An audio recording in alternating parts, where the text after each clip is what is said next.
All right, good morning, everybody. It looks like everybody who's tried to log in has in fact logged in.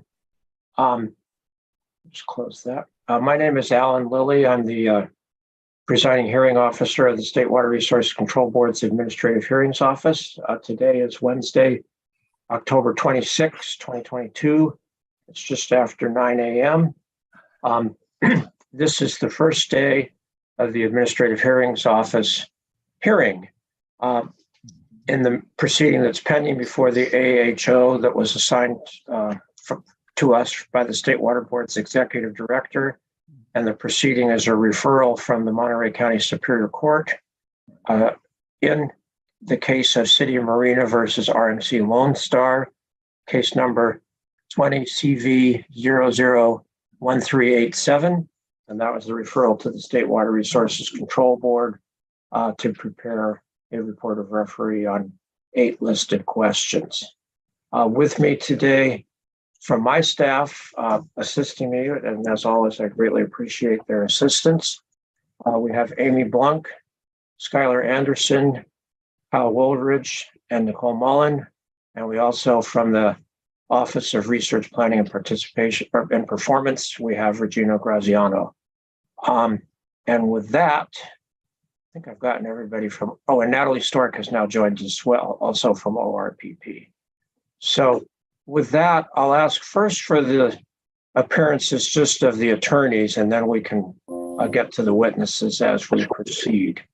So first for, if the attorneys for California American Water Company enter their appearances.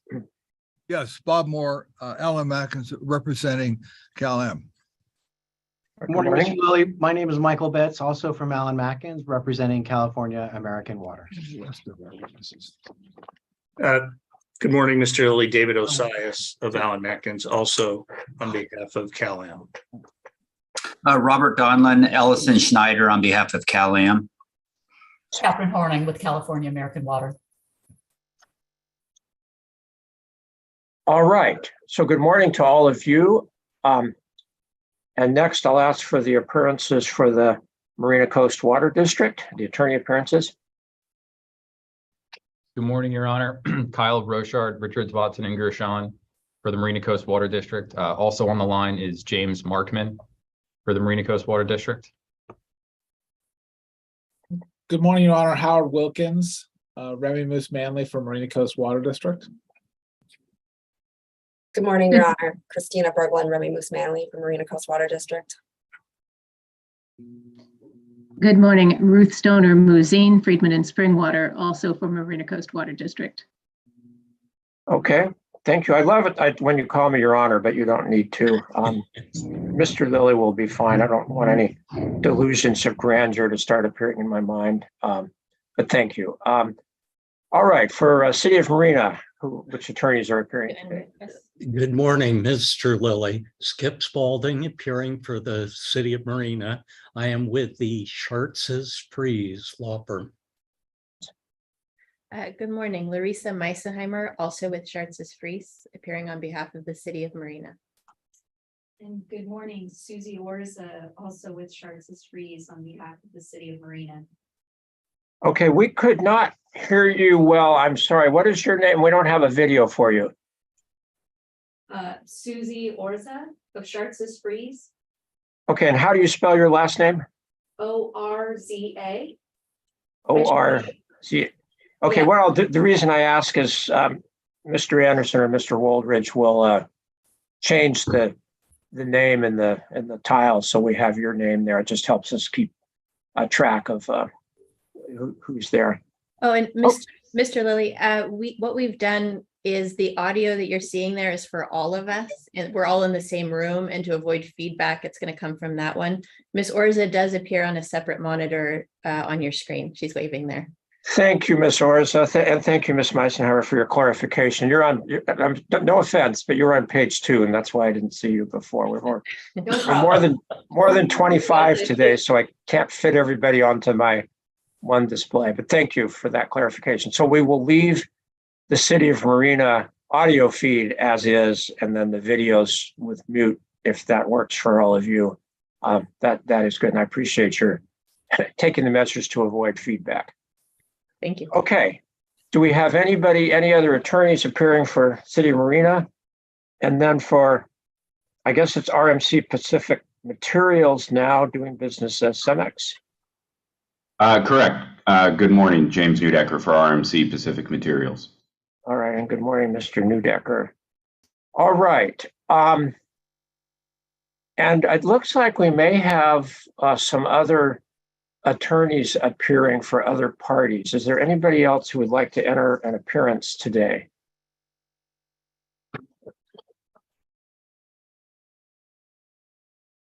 Okay, Mr. Walter, I see you're there for DWR, and if you're just observing, you do not need to enter an appearance. So unless you speak up, I will assume you're just in an observing role today.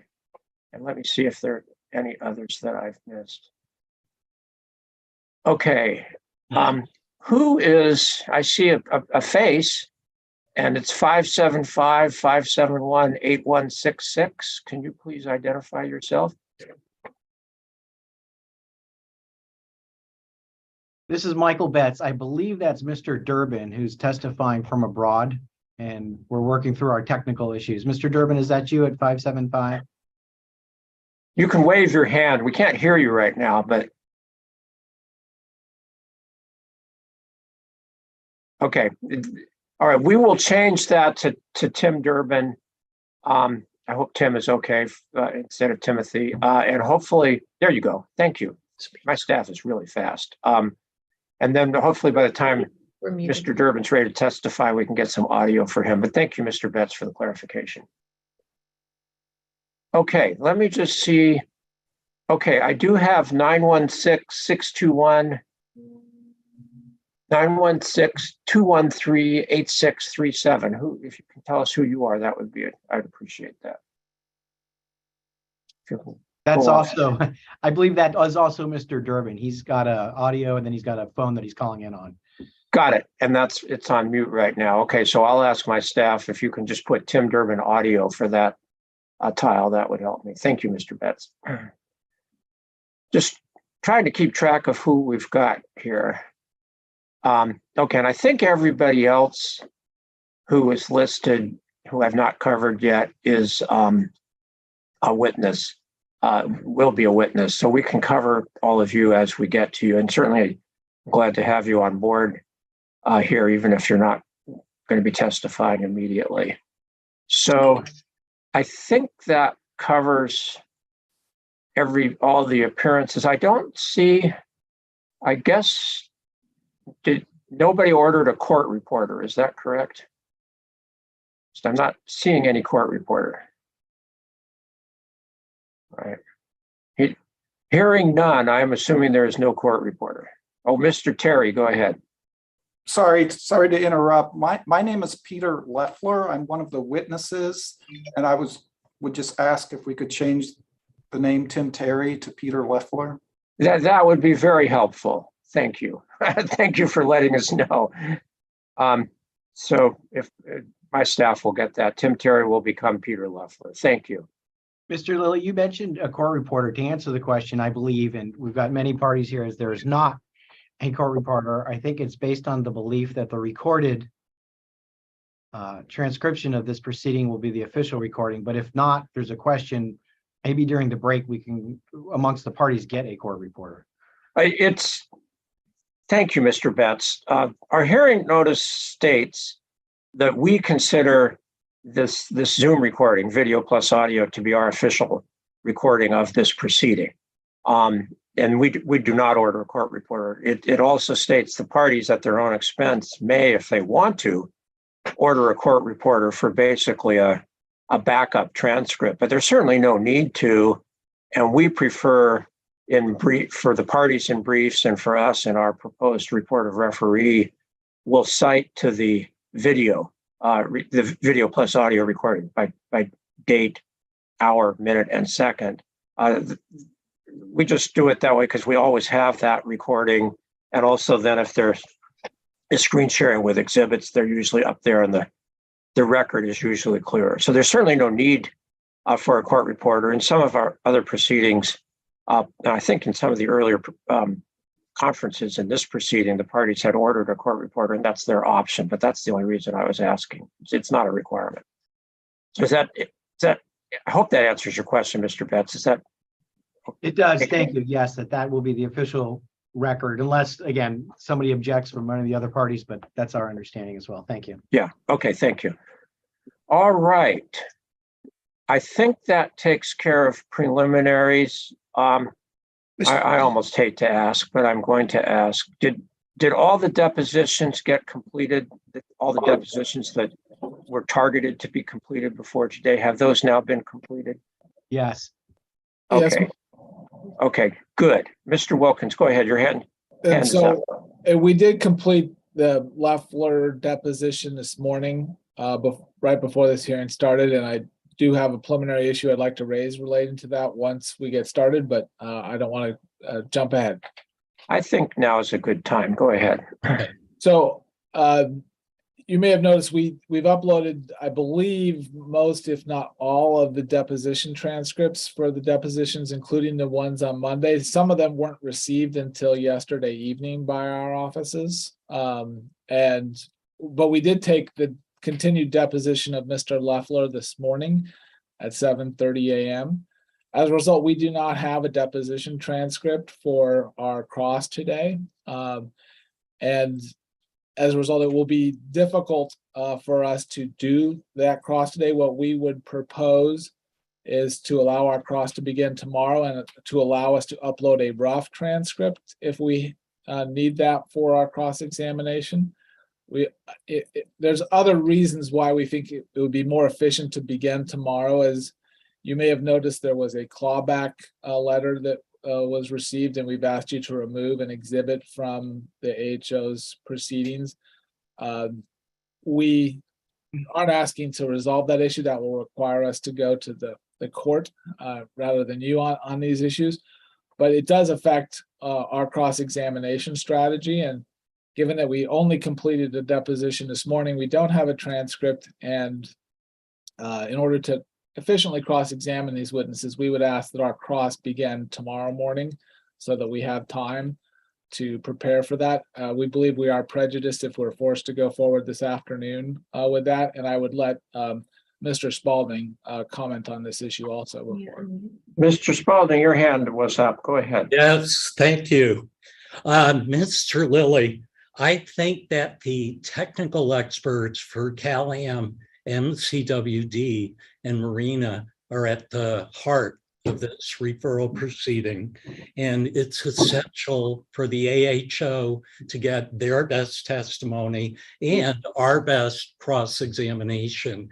And I am very concerned that today we are litigating with one arm tied behind our backs. Not only were we not able to get 3 of the 4 depositions of CalAm witnesses until this week, but yesterday CalAm designated 14 new documents.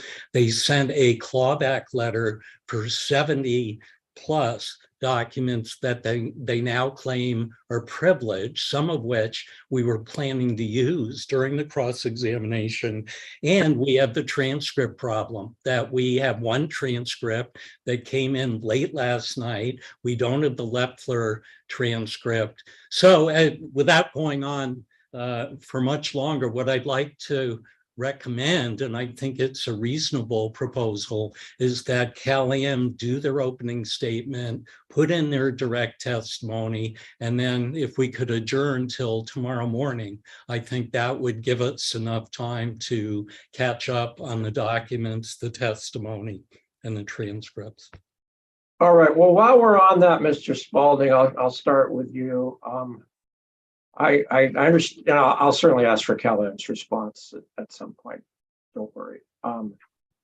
But as I've said several times before, my concern is finishing up in our allotted number of hearing days. Right now, we have the rest of this week, 3 days this week, and basically 3.5 days next week because the site visit's now in the middle of the week. So. Do you have any estimate, and you now have taken all the depositions, and of course you have all the written proposed testimony, direct and rebuttal.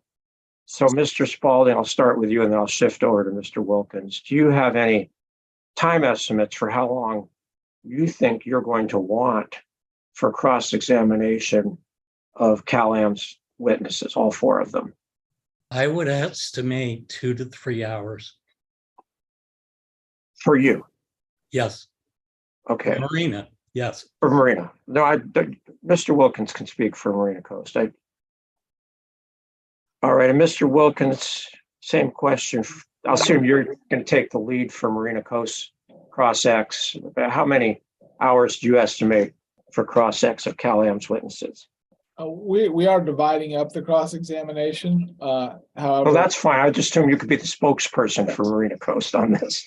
yes, I think that, we are anticipating that we only have 2 hours. I think that we think that's not enough time, and my guess is we would probably be closer to 3 and maybe want even a little bit more than that.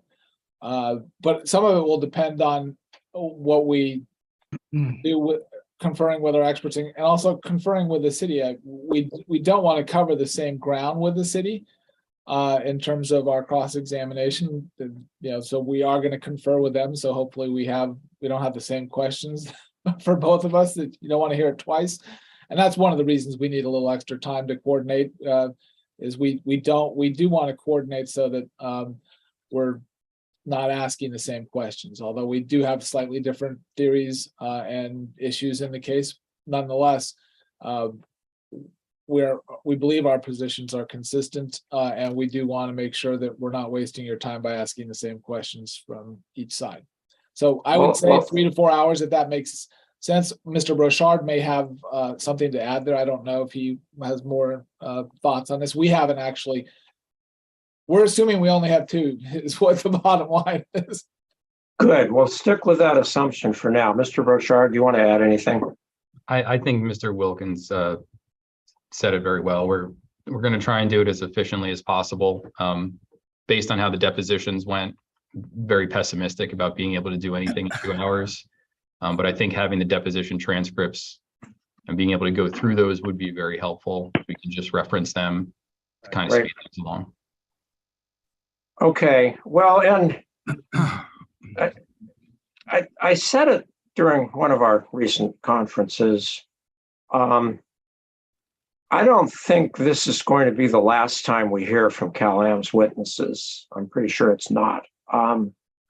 Because what's going to happen is my technical experts are going to go through all the evidence, particularly Cal-Am's evidence regarding Cal-Am's witnesses. And they're going to have additional questions. And they already have some, and we can ask some now, but we're going to have more. And we're certainly going to have more questions of Cal-Am's witnesses after December, when we've heard the testimony of Marina Coast and City of Marina's witnesses. So, and this, we're going to iterate as necessary so that we are comfortable we have the information we need. So that may give you some comfort, but I understand you want to do as much cross-ex in this phase as you can. One other question before I turn to Cal-Am. It seems that Mr. Crooks is sort of separate from I'll call it the other 3 technical experts. And could you conduct your cross-ex of Mr. Crooks today, if I agree, just sort of to save a little time for Thursday and Friday if necessary, if we did that today? Would that be a problem for Mr. Wilkins or Mr. Spalding? Well, Ms. Muzine is the one cross-examining Mr. Crooks. It's my opinion that would not be a problem. Ms. Muzine, does that sound okay with you? That is fine, Mr. Lilly. We are prepared to cross-examine Mr. Crooks today. Mr. Crooks today. Okay, and Mr. Spalding or Ms. Meisenheimer, could you? Yes, same for us. We're ready to go. Okay, good. Thank you. And Mr. Newdecker, I assume, based on your prior statements, I don't think you're going to have any questions for Mr. I won't have any questions for Mr. Crooks. Okay, so I'm going to turn it to Cal-Am, and you can decide which one of you wants to respond for Cal-Am. The proposal is as I understand it, and I've processed it, is that we have openings, that the CalAm attorney opening statement today, and we have the CalAm witnesses, all four of them provide their summaries of their written testimony, both their written proposed direct testimony, written proposed rebuttal testimony, and they have slides prepared for that. So it'd be to go through those slides. And then we go through the cross-examination of Mr. Crooks today. I don't think all of that is going to take all day, but then we would start tomorrow morning with the cross-examination of a panel of Mr. Durbin, Mr. Leffler, and Mr. Ye, cross-examination by Marina Coast and City of Marina. And I don't know, Mr. Newdecker, I want to make sure I don't forget you. Are you going to be cross-examining any of those technical witnesses? As of now, the only witness I'm planning to cross-examine is Mr. Long. All right, thank you for the clarification. And I understand something may come up, so I'm not holding you to it. This is all for planning purposes. Understood. Okay, so then that would be the plan based on the time estimates I received from Mr. Wilkins and Mr. Spalding right now. We might or might not complete that cross-ex on Thursday. My experience is cross-ex usually takes longer than people think it's going to. And, I'm trying to move this along, but on the other hand, it's important for everyone to have a fair opportunity to ask the witnesses cross-ex questions that are relevant and efficient. So, but that would potentially carry us into Friday some, but then we would be able to finish. It looks like we would have time to finish cross-ex and then any potential redirect, which hopefully would be fairly short, of CalAm's witnesses by Friday for sure. And then we could start with Marina Coast witnesses on Monday. So that's the proposal. I will say, I just heard there's some uploads of new documents, which I have not gotten to. It just takes my staff a little while to process them. I did see CalAm uploaded, I think, about 14 new exhibits yesterday, which we put into the CalAm exhibit folder. That doesn't mean they're admitted into evidence. I don't know. It's possible CalAm is planning to use those for impeachment purposes, but we'll get to those when we do.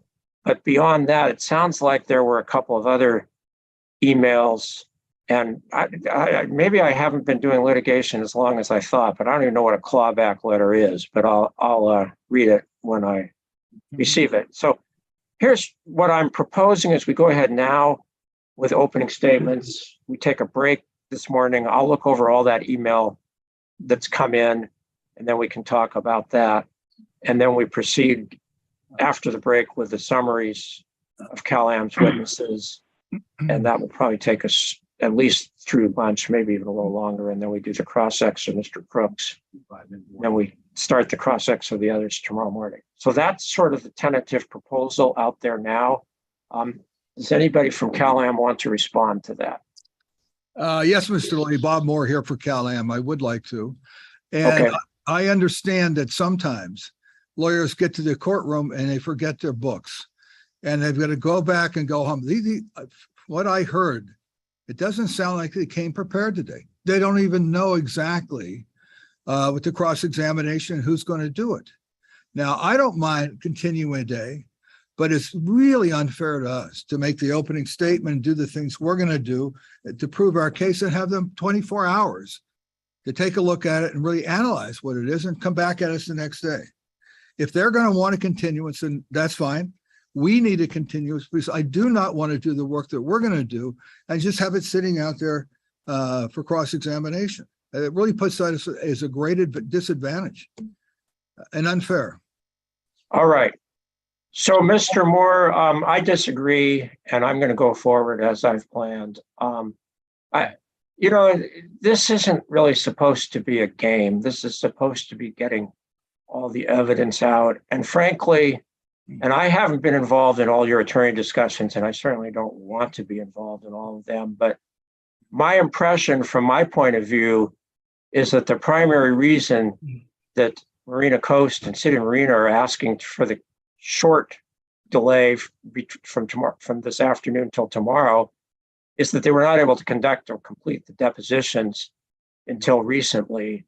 And frankly, a lot of that was because of Cal-Am's objections, which I've overruled. So if we want to get into fairness, I think this is to some extent a problem Cal-Am has created. And as far as the fairness thing goes, whether or not you give your opening statement today or tomorrow morning, I want to get it done today, so I know we'll wrap up by Friday. That's what it is. And they've read your opening brief. They know what your opening statement is already. That's not going to be a huge benefit to them from a strategy point of view. So I'm going to overrule those objections. All right. So with that, there it looks like that we have a new phone number here, I think, 916-213-8637. Have I heard from you before? I'm sorry. Who's that phone number? We need to identify you. If you can hear me, this is Tim Durbin. Oh, okay. I'm sorry. So, Mr. Woldridge or Mr. Anderson, if you can put Tim Durbin audio in for that 916-213-8637, that would help me a lot. Thank you. Mr. Lilly, this is David Osias. Yes, go ahead, Mr. Osias. Three quick things. One, Mr. Durbin, because he's in London, is using a address for his video and a different one for his audio, which is why there's the duplication. Just make sure you understand that. Yeah, I had heard that. It looks to me like he. Oh, okay. Yeah. So we've now got, and maybe Mr. Woldridge or Mr. Anderson, I'm not sure which one is doing that. The first Tim Durbin tile, if you can put Tim Durbin video for that one, that will help me just keep it the two of them straight. And that's fine. I don't care that he does if he does it that way. As long as we can hear him and see him when we get to him, that's the main thing. We do have technology. The one thing, Mr. Durbin, I can't help you with is the time zone difference. So I hope we can make this so it's not too unpalatable for you. All right. So, I had two other quick points. My second point was on the uploaded exhibits from yesterday to ease your review that you wanted to do at lunch. There is two of them dealing with one exhibit only, which is the replacement for errors in the summary slides that didn't get caught in proofreading. Okay, and just for the record, I did see that. That's Cal-Am 103 and 104. Right. And so we can cover that when Mr. Loeffler is summarizing his testimony. Okay. And then none of the others are from the experts. They're either government documents or MCWD documents. When I say government, I mean US or California, or MCWD documents. So their relevance for cross-examination preparation or your reviewing of them, I leave to you, but you can look at the list and you'll see they're not from our experts. Okay, yeah, and we'll cover them when we get to them. I think part of the problem is they weren't filed by the exhibit filing deadline, but let's worry about that later. At some point, you can offer them into evidence if you want to. Right. And of course, the other parties can object, and we'll cover that at that time. Okay. But yeah, it did look like some of them. I mean, the government documents we may be able to take official notice of, and so forth. So we'll cover that when we get to it. Thank you. And nobody else needs to respond to that point right now. We'll have a chance later. And then your third point. The third point, an easy one. The protocol that you would prefer and your staff, are we allowed to, if we're not participating in a segment, to turn our cameras off? Or do you wish to see us throughout the hearing as if we were sitting in a room? That I'm not sure anyone's asked me that before. I mean, you look great, Mr. Osias. You don't have anything to worry about. You're not dressed up as a fisherman today. So I would prefer that the attorneys keep their cameras on, just because this sort of is the substitute of, as if we were all in a hearing room where obviously you would all be there. So unless somebody has some strong reason for not doing that, I'd prefer the attorneys keep their cameras on. The witnesses don't need to, because again, kind of with our analogy to an in-person hearing, the witnesses often are out in the hall or not participating. So if you don't mind, Mr. Osias, I'd prefer to do it that way. Otherwise, I'm staring a lot of blank tiles and I'm kind of not sure who's actively engaged and who's not. So unless you have a problem, let's do it that way. No, I asked because I did not want to offend by turning it off with. I'm sorry, you didn't want to what? Offend. Oh, okay. Well, thank you for asking. You bet. All right. Well, that was a simple question. And if anybody wants to revisit that, we can. But let's try to all be here in person. It'll keep us all awake too. All right, Mr. Wilkins, your hand is up. Go ahead. In these very short informal questions on decorum, for the site visit next week, would it be inappropriate for us to show up in business casual clothes rather than I just ask because I want to the accordance of respect to this proceeding, but I was thinking maybe we wouldn't have to wear a suit to the site visit. It would be great for the terrain. I can assure you I'll be wearing jeans and boots. So you can wear anything you want, and please don't get dressed up for the site visit. We're not going to be on, well, most of us, I may be on video, but the rest of you won't. I mean, so anything's fine for that. Yeah, you don't need to get dressed up for that. Thank you for asking. Thank you. That's, we may be running around a little bit. I don't want people to get their good clothes torn. So yes, thank you. Main thing is wear shoes that can get muddy in case we encounter any mud.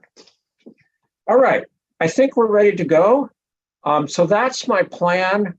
Just to reiterate or repeat, we'll do attorney opening statement now, and then we'll do the summaries of Cal-Am's 4 witnesses with their slides. And then we'll do the cross-examination of Mr. Crooks, and we'll see where we are. I hope we can finish all that today. And then the plan will be to start tomorrow morning at 9 a.m. with a cross-examination of the other 3 Cal-Am witnesses. I hope we can finish that on Thursday. I know some of the Cal-Am attorneys would like to go to their firm retreat, annual meeting, whatever it's called, if they can. I'm not guaranteeing that, but we'll do cross-ex and redirect of them on Thursday and as necessary into Friday. And then we will take the break until Monday to start the Marina Coast witnesses. And then we will, probably after the site visit, we will do Mr. Long for City of Marina. I'm trying to think. So we're going Wednesday. So that would be on Thursday then, I think. So that's assuming we can finish Marina Coast witnesses on Monday and Tuesday morning. If not, we'll carry them into Thursday as well. So that's my plan. I hope we can get this done. And as I say, during the break, I'll start to look at all these recent filings. As necessary, I'll look at them more during the lunch break, and we'll address that as we need to. And I'll learn what a clawback letter really is. So, okay, let's go ahead and get started. I think, Mr. Moore, you said you were going to make the opening statement for Cal-Am. Is that correct? That's correct. Okay, why don't you go ahead with that? I earmarked 20 minutes for that. And you decide, I did get an email from Mr. Osias that you're not going to be using any slides. So just go ahead and start, and hopefully you can finish that in 20 minutes. We'll go from there. Thank you. I'm going to start with Cal-Am's participation in the efforts to solve the water problem of Monterey County, which started somewhere in 1995 when the commission, or when the water board issued an order demanding that Cal-Am reduce the amount of draw from the Carmel River. That then, of course, set off an emergency for Cal-Am and everyone else around it. So then Cal-Am began working very hard in that period of time from 1995 into 2001, or 2000, excuse me, to find partners for this project. They eventually did. And who they found was MCWD and MCWRA. They put together over a period of time a series of different contracts, one being a water purchase agreement which was the one that was probably most important and probably the most difficult to put together. They were working, and I say MCWD and MCWRA, we're all working together. I think we're working very hard on it. I think every one of the three members of this threesome was, I think, in sync. We're doing the same things. We're pulling at the same sled, and it was a good relationship. But after we had reached those agreements, and again, there's 5 of them, water purchase agreement being the most important, we then learned that there was a conflict of interest. And that conflict of interest was that the general manager, MCWD, had approached a member of MCWRA board and asked him to participate and ask him to help make certain that MCWD was going to get approved. That relationship violated the conflict of interest laws. And during the course of this, Mr. Collins was the name of the person who participated, was paid $160,000 for work he did for MCWD. That is a conflict that goes deep into fairness and a lot of things. And the other problem with it is the outcome becomes a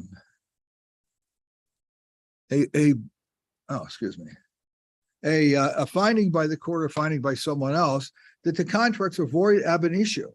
They're not just void, but void ab initio. Pardon? No, I can hear you. Keep going. You just broke up for a minute, but keep going. All right. And so if this was true, this entire effort and this entire negotiation of a contract would be void. And so we then want to get approved for another project. And this is the other project. And between that time, we had a lawsuit that went for, I think, 3 or 4 years. They took the position, as MCWD took the position, this was not a conflict. It was. And that's why we were setting up a new project. We ended up trying that in San Francisco. We won. The court found that there are void ab initio. And we got about $2 million worth of attorney's fees. Now, from that point on, we proceeded with this project. And they have sued us probably 10 times. And time again, really almost everything we do, we get sued by them.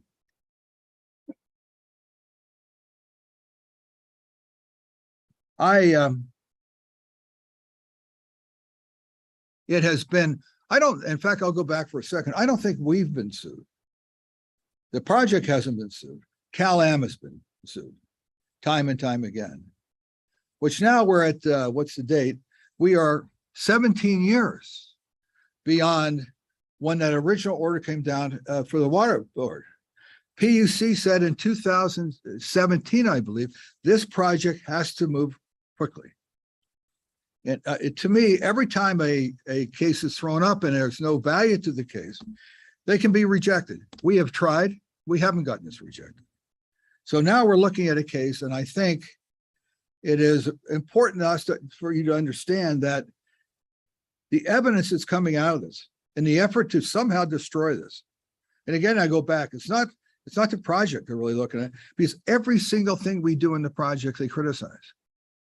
Now, going back to 2012, we had the different project, and they were delighted.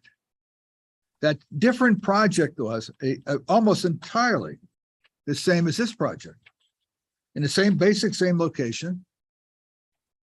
The institutional wellheads near the beach along the coastline, south of Salinas River and north of Reservation Road and west of Highway 1.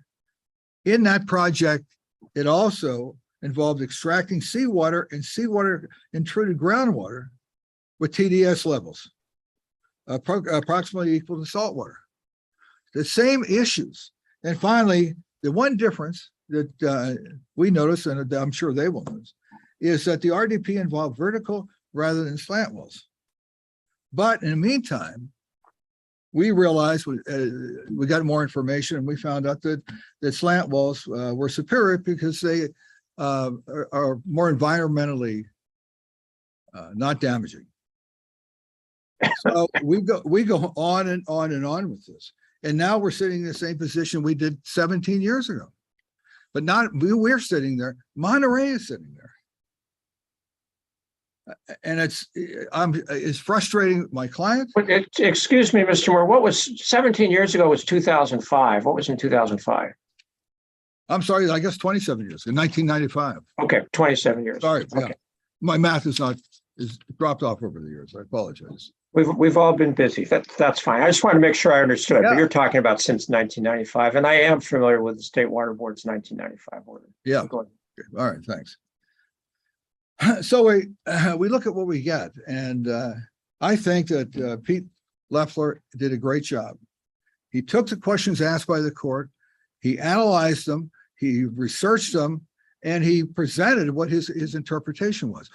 I mean, line after line, question after question, and came up with, I think, the best explanation he could possibly come and readable. What happens on the other side? We have one. Mr. Ash, who has a long deposition, but never answers one question, not one question by the judge.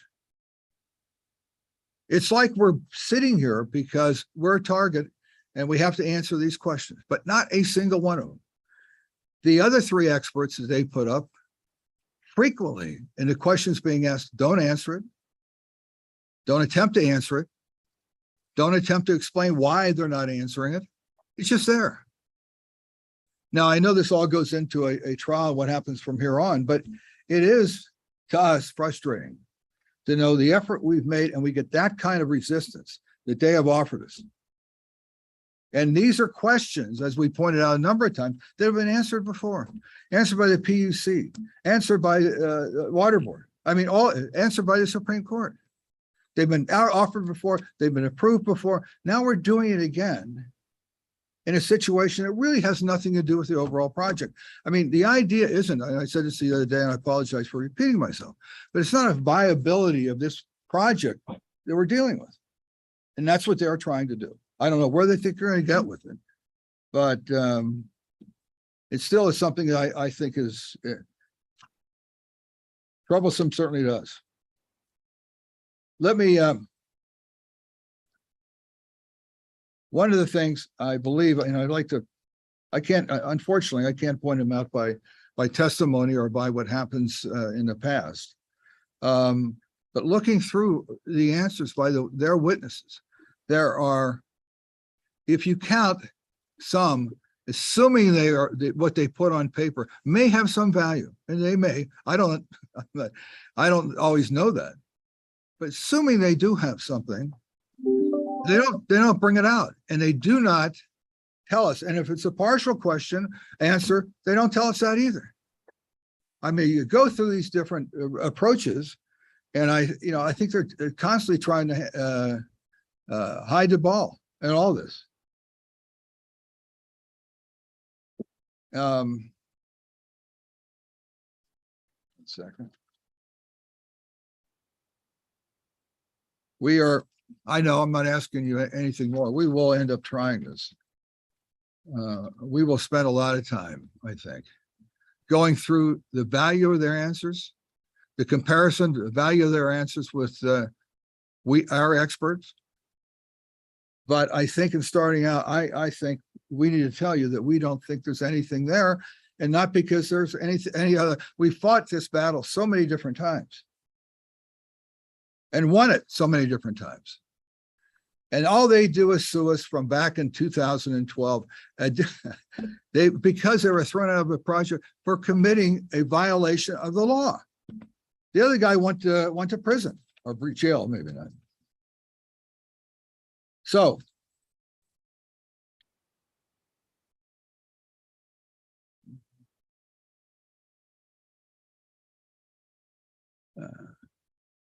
we are going to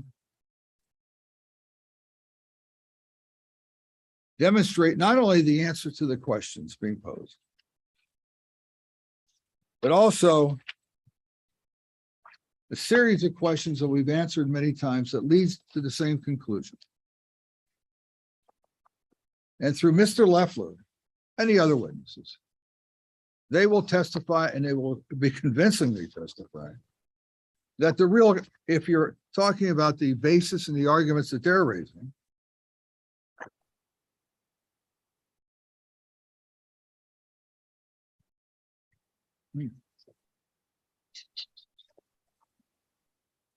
one second, I apologize. That's fine. Go ahead. And what we will have was convincing evidence that the first one we have it listed by bullet points. So I'll go down the list because I think it's important. I think that Mr. Leffler will certainly say the same thing to you. That the slant wells will rely upon feed water that is 90% or more directly from the seawater beneath the seafloor. I know something about this at this point.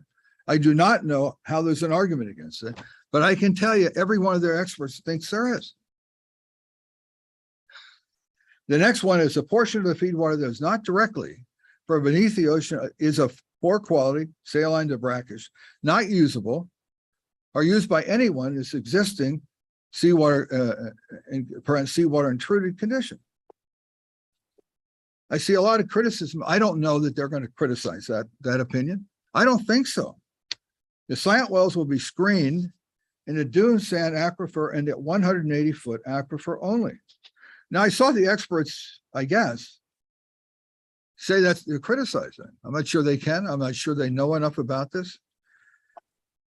No one has wells screened by the dune sand aquifer. MCWD has 3 wells.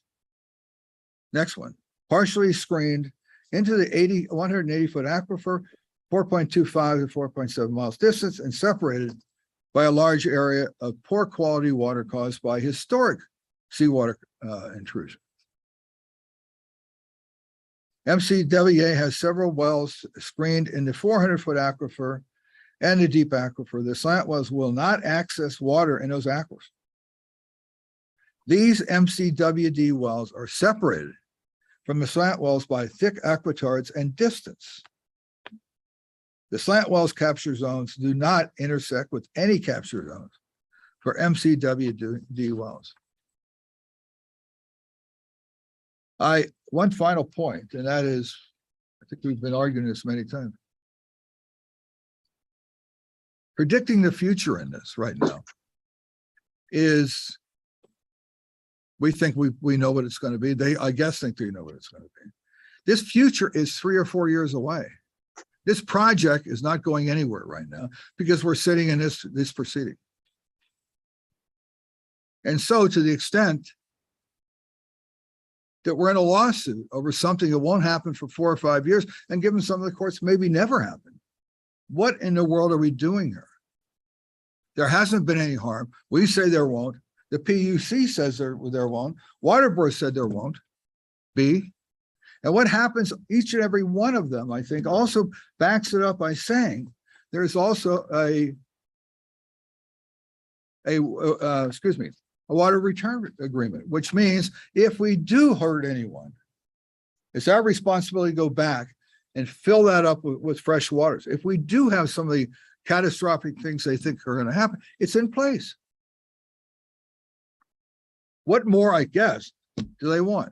There's also something else, I think, in place. And Mr. Moore, just, you don't need to answer this now. Yeah.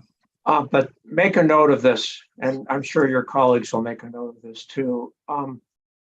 One of the legal questions that I think is important, I am generally familiar with the water return agreement, at least I've seen some of the witnesses refer to that, but at some point, either in their testimony or in your briefing, I think it is important for you to explain how the existence of the water return agreement relates to any of the 8 issues that the court has referred to the State Water Board. And and this doesn't count against your 20 minutes, but I'll just say, I appreciate your background information. It establishes context. I mean, I'm fairly familiar with it from having read the written proposed testimony, but that's fine. But just as a reminder, of course, and frankly, I'll interrupt myself. And our draft report and the Water Board's report probably will also talk about the background, just because we need to have a context. But just as a reminder to everyone, I'll state the obvious. We're here to answer the 8 questions from the court, not to go over what happened in the past again. And I'm not saying you're saying anything to the contrary, but I just wanted to make sure that was clear. So excuse me for interrupting. It's okay. Proceed. And we will explain that at some point, the appropriate time. And also in place is a mitigation, monitoring, and reporting agreement, which also kicks into place if there is any damage or harm to MCWD or anyone else. Now, to the extent they're making these claims that there is a down the line, there's going to be injury, there's going to be harm, it's taken care of. So, okay, and again, same point. At some point in your briefing, please explain how the MMRP agreement relates to the 8 questions the court has asked. We will do that. Thank you. I think that's about time. Okay. Oh, thanks very much. All right. Well, and thank you. And sorry for interrupting, but I figure if I'm thinking of things, it's best for me to let you know. And I always sort of think in terms of how these things relate. I mean, it's obvious, but how these things relate to the court's questions is going to be important. Right. Okay. So thank you, Mr. Moore. I appreciate your opening statement. And for Marina Coast and City of Marina, just a reminder, the way I've decided to structure this is, and one attorney for each of you may give a 10-minute opening statement for this phase of the hearing at the beginning of when you have your witnesses testify. So not now, but then, and then the other 10 minutes in December when you have your witnesses go forward. And and if for some reason we need some flexibility on that timing, that's fine. But I have read all your opening briefs, which I appreciate very much. I think they set out your arguments fairly clearly. So that's good. So it's only been an hour, but this is a fairly good point for a break. So let's, I have put, well, I'll just ask. I won't assume anything. It's a dangerous thing to do. Mr. Moore or one of the other Calum attorneys, what order do you want to have your witnesses testify? It is Mr. Crooks first. Okay. One sec. What is it? You got it? I had a list right here and it seems to have disappeared. Mr. Lilly, while he's I have a desk like that too, Mr. Moore. So it's okay. Go ahead, Mr. Osias. I was just going to say, given your ruling from this morning, would you like the cross of Mr. Crooks to occur then, right after Mr. Crooks, rather than waiting for the other 3? Yeah, that's a good suggestion. Because his, to some extent, is not technical expert testimony. It's more a factual background. So I think that might be a good idea. Does anybody for City of Marina or Marina Coast have an objection to doing that? Thank you. Yeah, Mr. Wilkins, go ahead. None from Marina Coast, I don't believe. If it's okay with for us. That's it. Miss Muzine, you're going to get to go. I think we heard you were going to do the cross-ex of Mr. Crooks. Is that right? That's correct. No objections, Mr. Lilly. Okay. I'm sure you're prepared, but you'll have to go a little sooner than anticipated. So, all right. So let's do this. I will ask my staff to get Exhibit CalAm 2, which is Mr. Crooks' summary slides, up on the screen or ready to put onto the screen share. Are there any other exhibits, Mr. Moore, Mr. Osias, that you're going to want to have us display with Mr. Crooks? I assume the summary slides will cover that. They will. Thank you. Okay. Yes. So we'll do. I'm sorry, Mr. Lee, his direct testimony, just to authenticate. Okay, we'll have it ready just in case. We'll certainly need it for cross-ex. So thank you, Mr. Betts. So let's have that. That is CalAm Exhibit 1. So I'll ask my staff to have two up for screen share and Callahan one waiting in the wings in case anybody has any questions. And if we need to go to other exhibits, we will, but that would be there. All right, so with that, it's just a little before 10. We'll take a break till 10:15. We'll do Mr. Crooks's summary of direct and cross-ex, and then we'll see where we are as far as when to go forward. But if it's still significantly before noon, we'll go ahead and start with the summaries of the other three witnesses. I didn't get an answer. What's the order for the other three witnesses? Mr. Crooks is number one. Mr. Durbin, I think, is number two. Okay. Mr. Leffler is number three. Mr. Johnson is number four. Yay. Yay. Will Johnson, yes. Okay. Yeah. All right.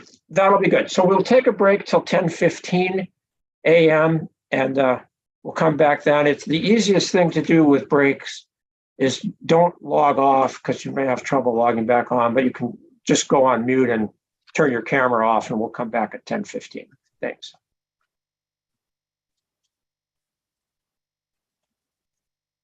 Huh?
Okay, it looks like almost everybody is back. I don't see Mr. Moore yet. He's down the hall in the proverbial consultation room. Yes, thank you. But perhaps while we're waiting for him, could we do a sound check on Mr. Crooks? Yeah, I see Mr. Crooks. Yeah. Yeah, you're good. Okay. Yeah. All right. And I can take care of two housekeeping matters. I during the break, I did check the emails that had come into my office. And these are easy, I think. Can you, Mr. Moore is just walking in now. I see him. He'll be on.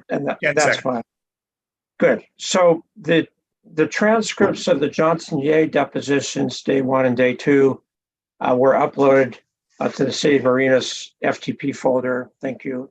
And if we'll do it as soon as we can, but if not sooner, during the lunch break, we'll move those over to the deposition transcript folder that I advised you by email yesterday. We've set up just so they'll be available to access tomorrow. So that should be fairly straightforward. And then my office received an email from Mr. Meisenheimer, it looks like yesterday evening, referring to deposition exhibit 31 for Mr. Leffler's deposition. And this, it looks like Cal-Am is now asserting a claim of privilege regarding that. Yeah. And City of Marina has agreed that we should remove exhibit 31 from our files until any issues of privilege are resolved, which seems appropriate. So does anybody have any objection? If not, during our lunch break, we will delete deposition exhibit 31, just to be clear what we're talking about, from our folder of deposition exhibits. Hearing no objection, we'll do that.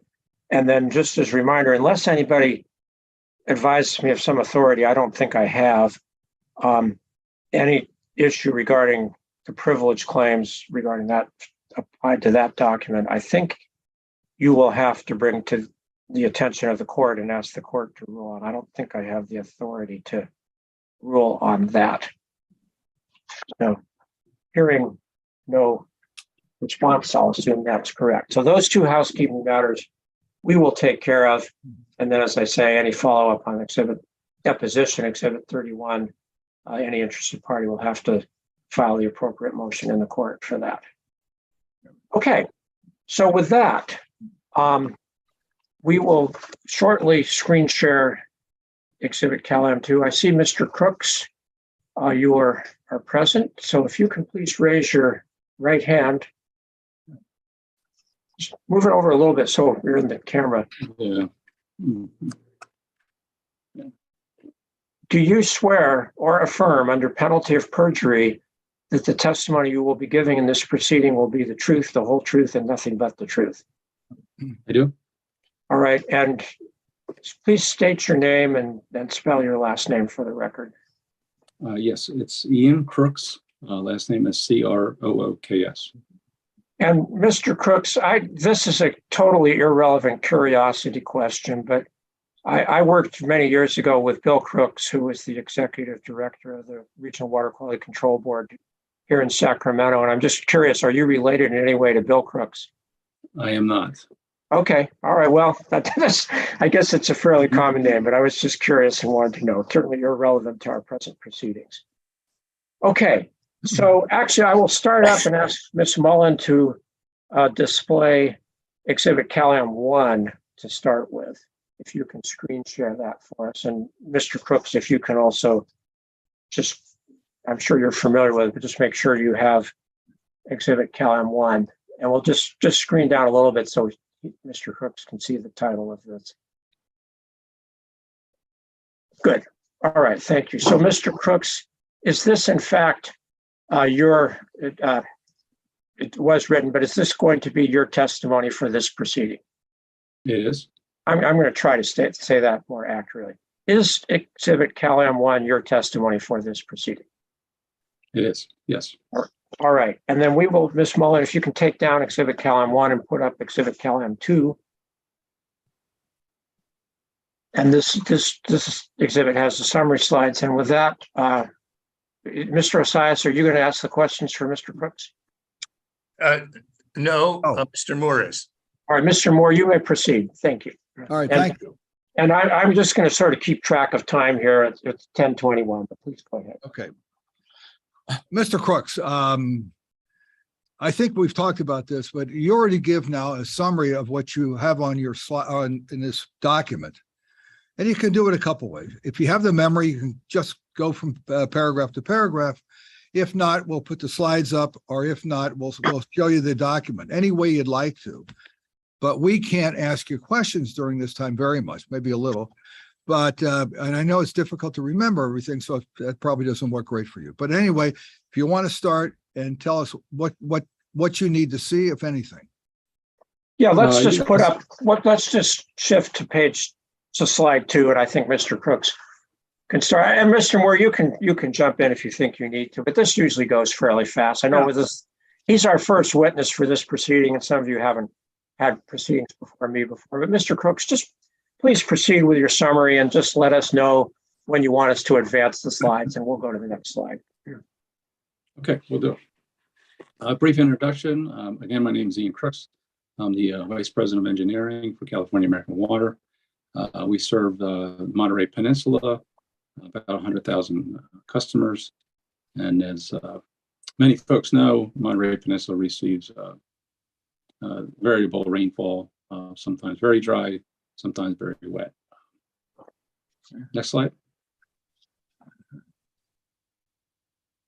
In 1995, the State Water Resources Control Board ordered CalAm to start reducing their pumping off the river, from the Carmel River, that is, and develop a different alternate supply. In 1998, the legislator directed CPUC to head this up and develop a replacement supply. And then in 2002, the CPUC, through the review of all the options available to the peninsula, they recommended a desalination plant. Next slide, please.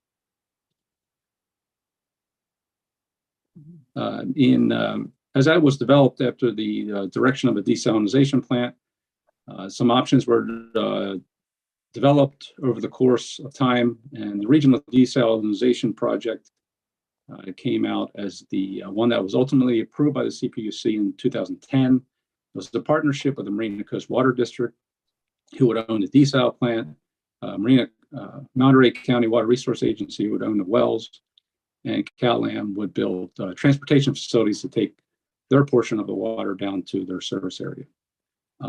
After that was approved in 2010, it came to light that there was a conflict of interest with Steve Collins. That ultimately led to the determination that the agreements were void for that project. And therefore, then CalAm developed in 2012 some very similar project called the Monterey Water Supply Project, MPWSP. Next slide, please. As I was stating, there are very similar projects, similar facilities. Probably the main difference here is the RDP had proposed to use vertical wells along the coast, behind the dunes, east of the dunes and west of the Highway 1. And they were vertical wells, whereas the water supply project was going to use slant wells to capture higher levels of seawater. And also the slant wells provide the opportunity to produce more water because there's more screened area in aquifer. Next slide, please.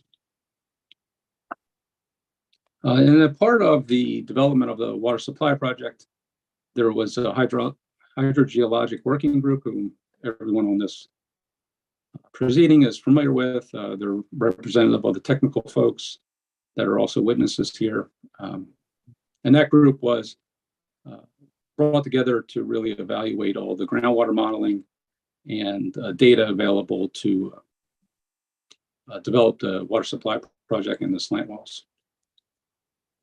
And then through all that data, part of that effort was we built Cal-Am built a test well at CEMEX, collected data that was used by the HWG working group to determine the impacts, if any, to the basin. Next slide. In 2018, the CPUC, after extensive review since 2012, the CPUC certified the EIR for the project and granted the CPCN. They determined through extensive work with the HWG and other independent technical folks that the project would draw primarily seawater.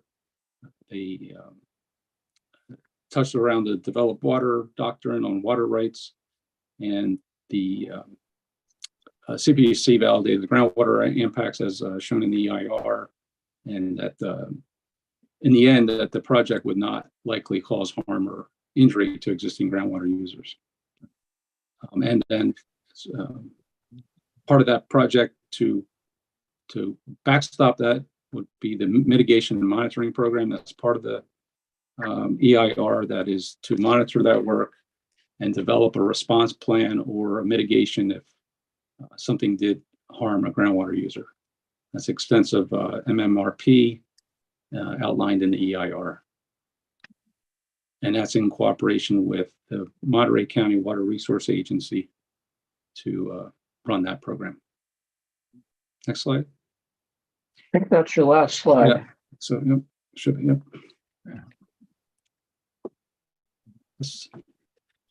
And just while I think of it, Mr. Crooks, your last slide stated that the CPUC noted that Cal-Am had agreed to participate in the program. Is that a legally binding commitment on Cal-Am to implement the I'll say, let me try that question again. Does Cal-Am have a legally binding commitment to implement the mitigation, monitoring, and reporting program? I defer to my attorneys, but I would call it a legal commitment. We are ordered by the PUC to. Okay, I just this project, and this project includes the MMRP. Yeah. Okay, yeah. The attorneys don't need to testify now, but they can certainly address that issue in their closing briefs if they think it's appropriate. And Mr. Lilly, you have the CPUC order that has specific orders on both the return water settlement agreement and the MMRP. Okay, thank you, Mr. Osai. So obviously at the appropriate time, make sure to point that out in your briefing. All right. And I'm going to make a note of that now too. I did ask that before, so that's important. So just a moment here.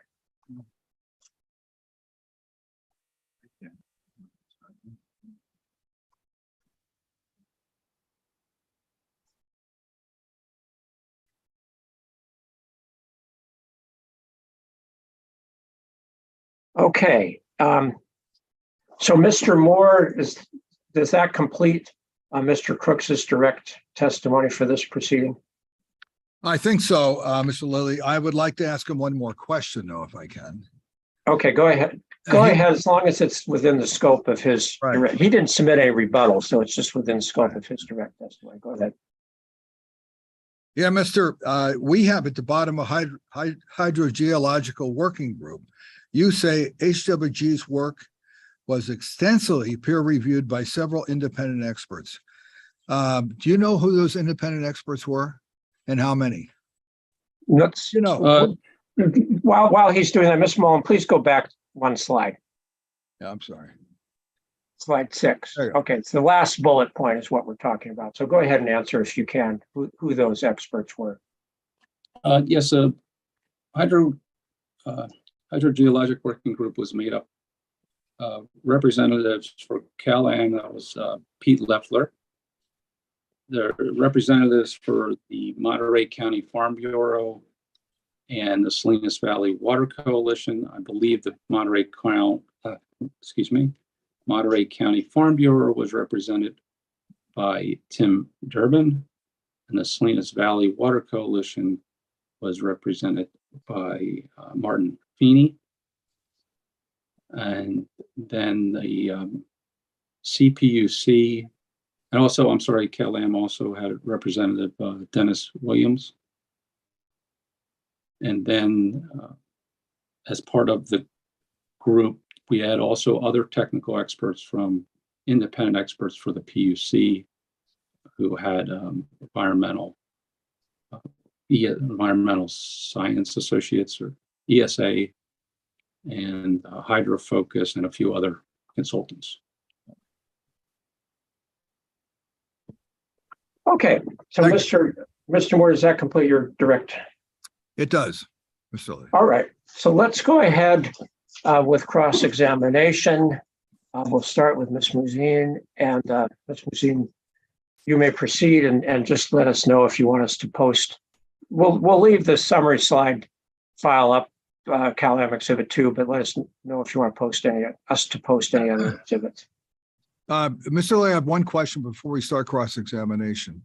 And that is, can we, from our side, defending Mr. Can we object to certain questions?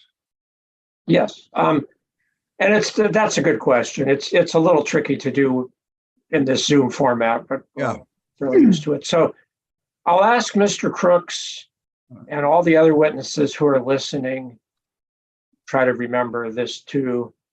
Each time an attorney asks you a question on cross-examination, count to 3 in your mind silently before you start answering. And that way, if the attorney who's representing your party wants to object, they'll have a chance to. So that's the process. I will just admonish all the attorneys. We're not in court.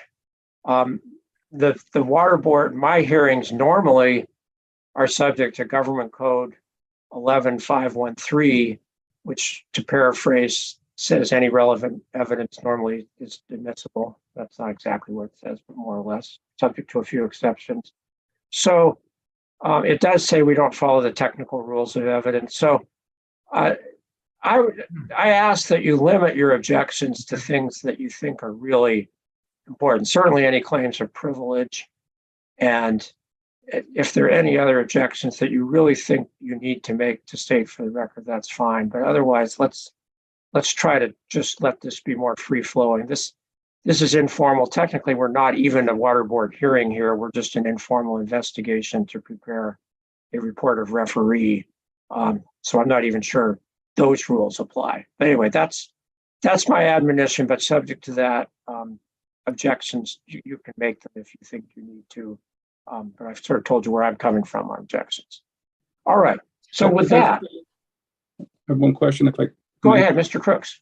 Yeah, this is my first time doing Zoom, and I'm using an iPad, and this is just not working out too well. The way the content's shared and the videos, it just doesn't work. Is it okay if someone lets me in here from my laptop?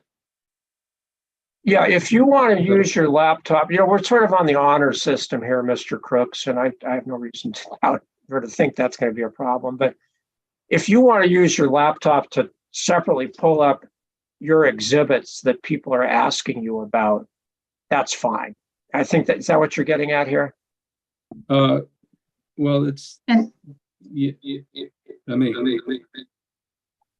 Mr. Lilly, if it will help Mr. Crooks, we could take down CalAm 2. I won't be asking him any questions about it. Okay, let's go ahead and do that. And the connection's not great here. We'll do the best we can. But Mr. Crooks, on the other hand, you're not allowed to just look at anything you want. I mean, if you were in a hearing room on the witness stand, anything you look at, then the attorneys for the other side can look at what you are looking at and ask you questions about that. So if you have technical reasons you need to look at one of your exhibits, and you tell us, I want to look at Exhibit CalAm 1, which is my testimony, and I'm going to put that up on my laptop. That's okay. But I think I do want you to tell us what you're looking at on your laptop if you do that. Is that okay? Sure thing. I'm on my Okay. laptop now. I closed my iPad, so I'm all good now. Okay. Yeah, you just seem to have a little better connection now. So, Good. all right, Ms. Mazine, you may proceed with your cross-examination. Thank you, Mr. Lilly. Good morning, Mr. Crooks. Good morning. I just wanted to follow up a little bit on State Water Resources Control Board Order 9510 from 1995, which you mentioned. Order 9510 determined that CalAm was pumping over 14,000 acre feet annually from the Carmel River, didn't it? It's the order says what it says. I don't know the number. You don't recall? I don't recall if it was 14,000 as you mentioned, but I assume that's correct. That's what it says. All right. And it's true, isn't it, that CalAm has a right to only 3,376 acre feet per year from the Carmel River? That's ultimately what the order informed that our rights were going at that time. Yes, 3,376. Okay, and I believe you mentioned that Order 9510 told CalAm to pursue alternate water supplies, but didn't it also require CalAm to implement conservation and demand management as part of the effort to reduce unlawful pumping? I believe so. So jumping forward in time, in the years 2017 through 2021 in CalAm's Monterey district, the average annual demand over that 5-year period was 9,231 acre feet. Isn't that correct? I don't have that number in front of me, but I believe that's somewhere in the range, but that's not, I don't believe that was the total. I don't know. I don't have the data in front of me, but I'm not sure if that was the total demand or that represented demand from burp or treatment plant. Plus, it's nuanced, but it's somewhere in that range. It's somewhere in that range. Right. Correct. Right. Now,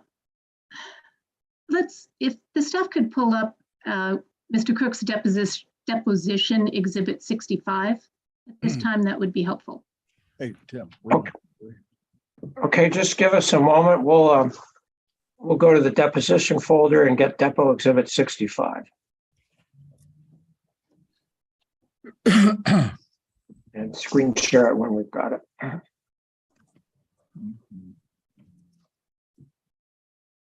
Okay, it looks like we now have Depo Exhibit 65. And just as a reminder, Ms. Musine, at the end of we should go ahead and mark this now.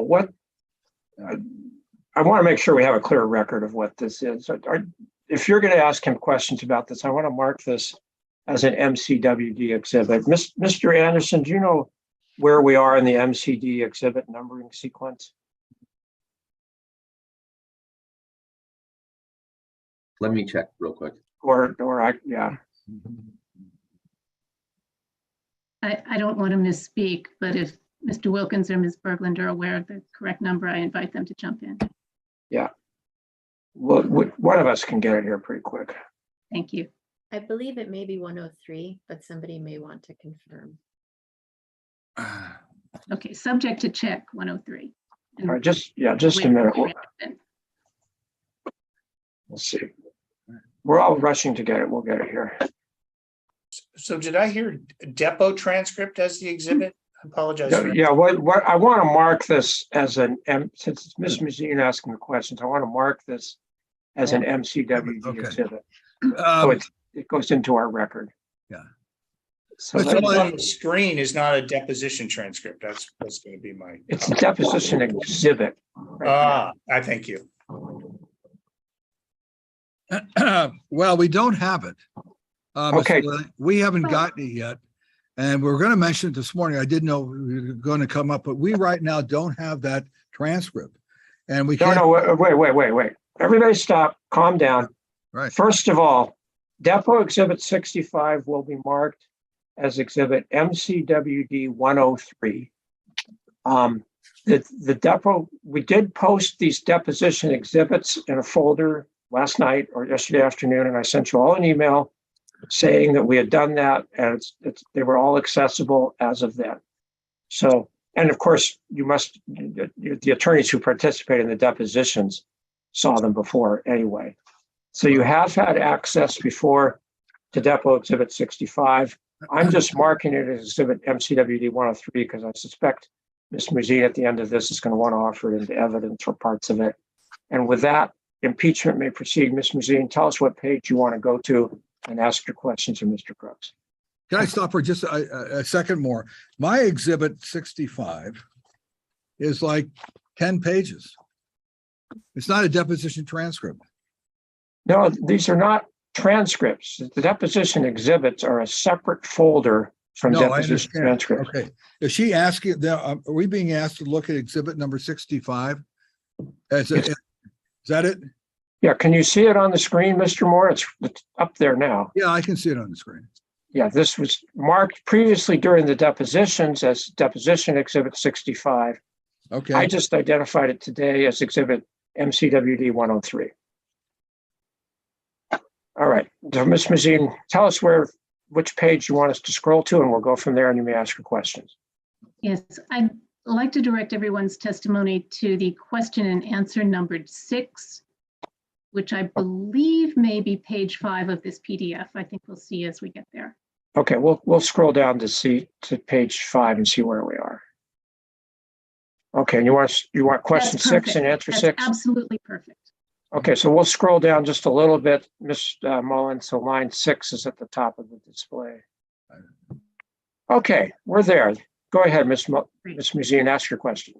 And Mr. Crooks, I just wanted you to read to yourself lines 6 through 9 on this page, question and answer 6, to see if that refreshes your recollection.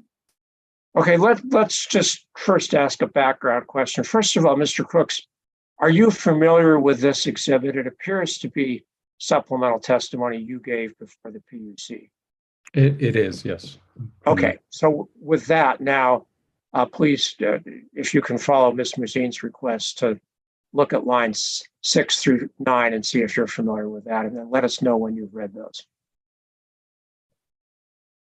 Okay, I've read those. All right, now, Ms. Muzine, you may proceed. Okay, and I think we can take the exhibit down now, Mr. Lilly. I'm sorry that I think you asked a question, though. I want to make sure we get his answer before we move on. Oh, I'm sorry. Yes.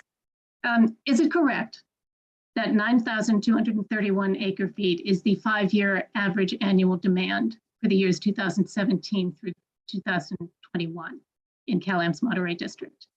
Yes, that's what it says. All right. Thanks very much. And you can take the exhibit down now. Okay. So, Mr. Crooks, isn't it correct that Cal-Am does not plan to exceed its 3,376 acre foot per year limit on the Carmel River this year or in the future? Correct. Okay. And Cal-Am has other water sources besides the Carmel River, doesn't it? Yes. And specifically, one of those other sources is the Seaside Basin, isn't it? Yes. And another one of those sources is the Sand City desalination plant, isn't it? Yes. And another one of Cal-Am's supply sources is the Pure Water Monterey Recycled Water Project. Is that correct? Yes. And isn't it true that Cal-Am has applied to the Public Utilities Commission for permission to increase its purchase from Pure Water Monterey from 3,500 acre feet per year to 5,750 acre feet per year? Yes. And the PUC's approval of that increase is scheduled for a vote next week, isn't it? I don't know. Oh, you're not aware of that? I was not. Okay. That's all I have. Thank you very much. And Ms. Muzine, I just want to know now, because I'm wondering, I understand your line of questioning.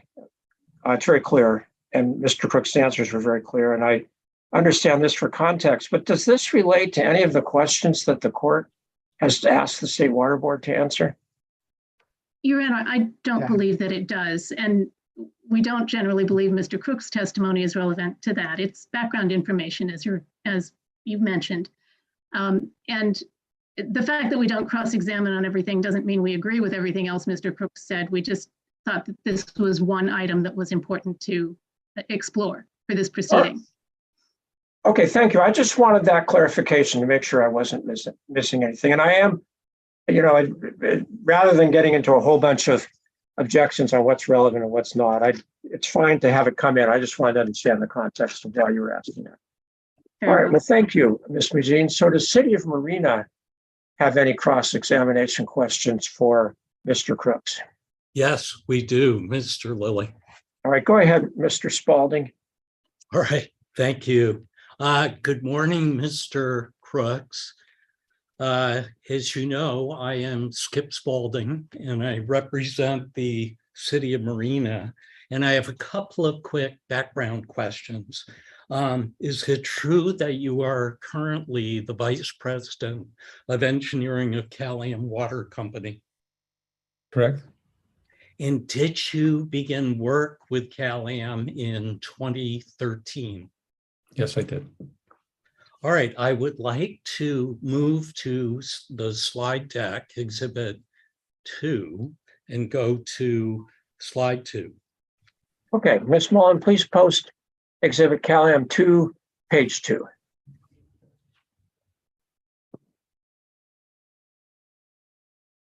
All right, we have that on the screen now. Mr. Spalding, you may proceed. Thank you. Mr. Crooks, in the third bullet, you state that the Monterey Peninsula receives, quote, sporadic rainfall. Isn't it true that the cities of Monterey, Pacific Grove, and Pebble Beach, actually Carmel, all receive an average rainfall of approximately 18 inches a year? I don't know the exact number of the average for rainfall. It's not something that I know off the top of my head, but sounds reasonable or within the ballpark. I don't know the exact number, but as my bullet states here, it's sporadic, variable, can be extremely dry, and it can be more than 18. So it could be more or less depending on how wet or dry a rainy season is, correct? Correct. All right, thank you. I'd like to turn to slide 4. All right, we'll move to slide 4. In your testimony today, Mr. Crooks, you have talked a bit about the regional desalination project. Do you mind if I refer to that as the RDP? No, I do not. Okay, good.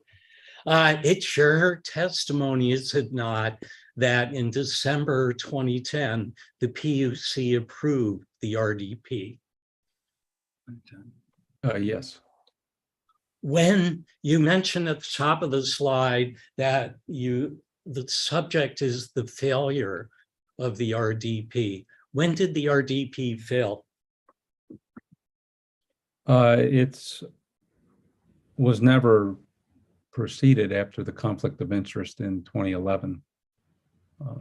Litigation ensued from that conflict, and that's the project at that point failed to proceed.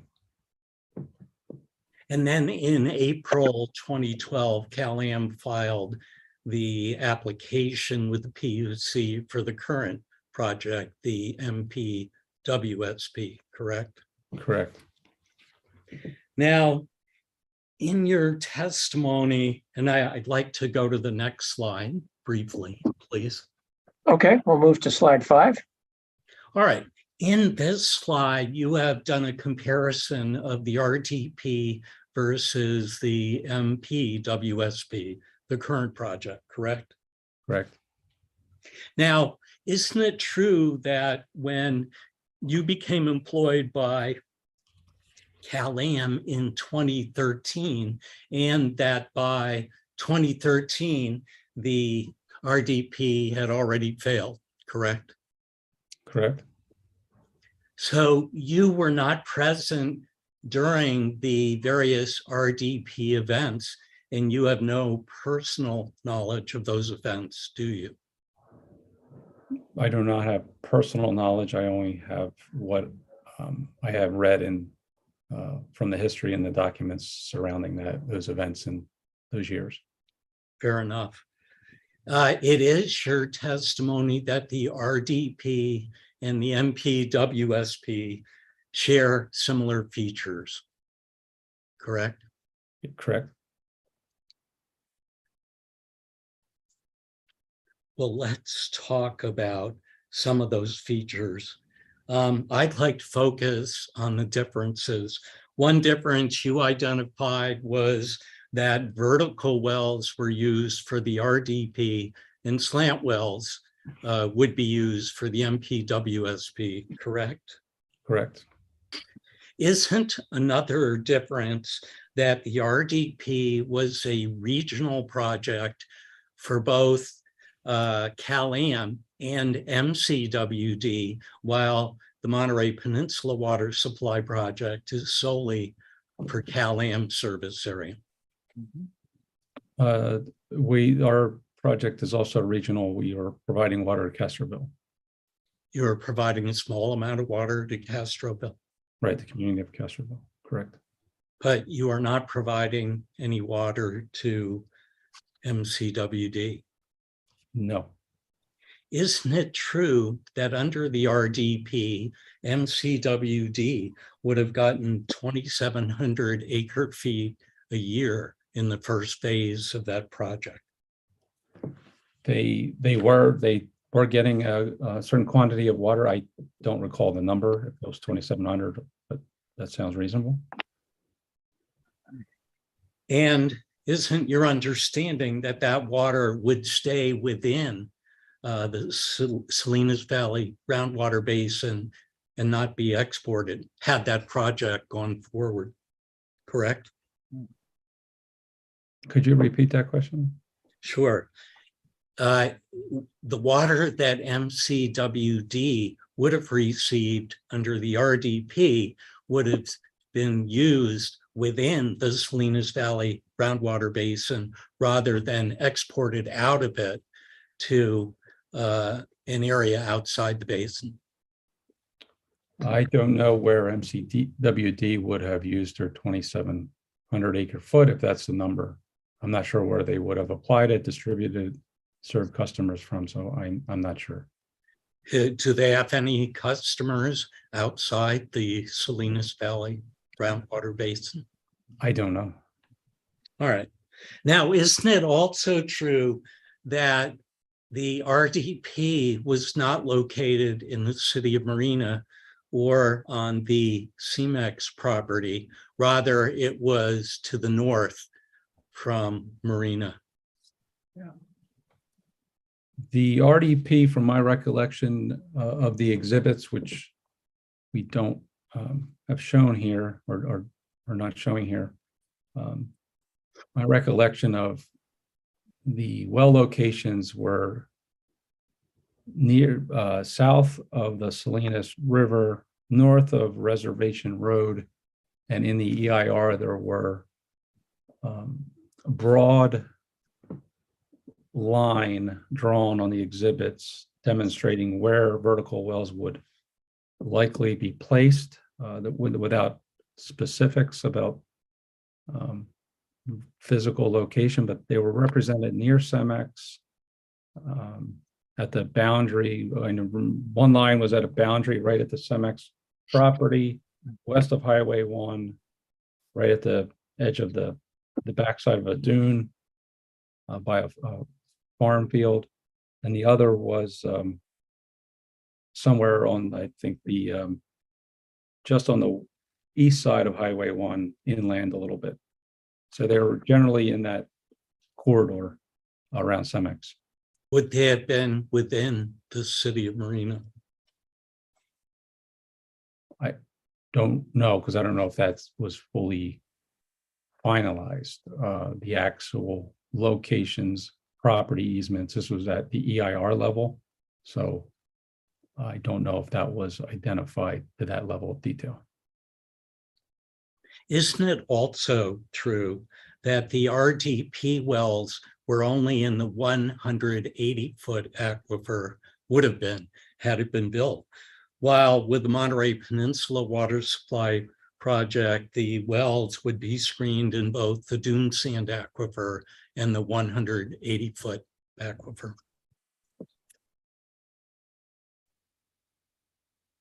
I recall the RDP vertical wells were, of course, going to be in the 180. I don't know if it's, I don't recall if it specifically was or was not screened in the dune sand. All right, thank you. All right, I'd like to move to another topic, which is the hydrogeologic working group. And I would like to ask the AHO if we can go to Mr. Crook's direct testimony, Cal-Am Exhibit 1, page 5. All right, we will display, take down the other one, Cal-Am Exhibit 1. We'll go to page 5.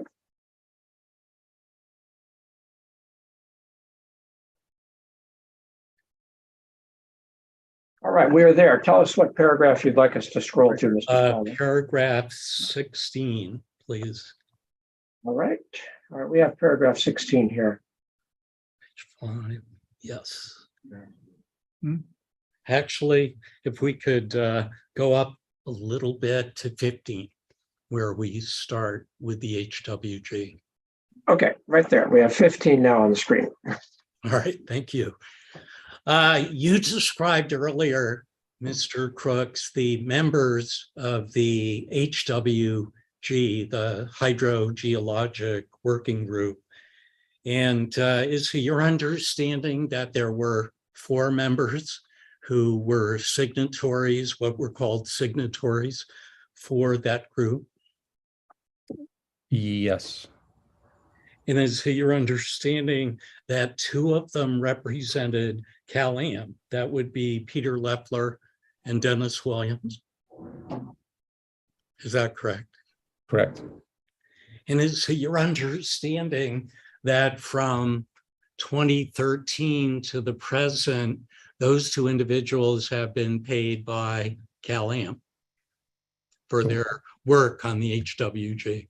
Correct. And there were 2 other members. You mentioned Tim Durbin and Martin Feeney. And is it correct that they represented inland agricultural interests? That's correct. And is it also true that all of their time and cost in working on the HWG from 2013 to the present were also paid by Cal-Am? No. What is your understanding of how they were paid? They were hired independently by the groups of Salinas Valley Water Coalition and the Monterey County Farm Bureau, as explained in the settlement agreement. That's how the formation of that group came to be. And were the Farm Bureau and the coalition reimbursed by Cal-Am for those expenses? Yeah, I don't recall I don't recall exactly. We'd have to go look. Yeah, to the best of my recollection, I would think not, but I don't have that information in front of me. All right, thank you. Now, you just mentioned a settlement agreement that led to the formation of the HWG. What settlement agreement are you referring to? It's a settlement agreement in the part of it's described, I believe, in my testimony.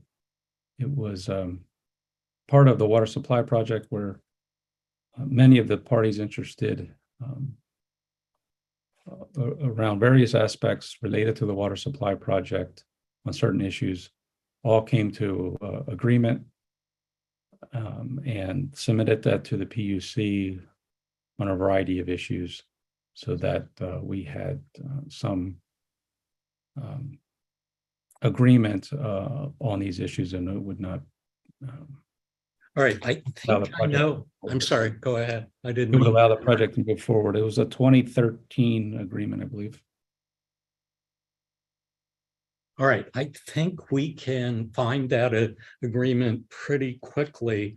I'd like to ask that CalAm Exhibit 59 be introduced. Okay, we'll screen share Exhibit CalAm 59. Give us a moment.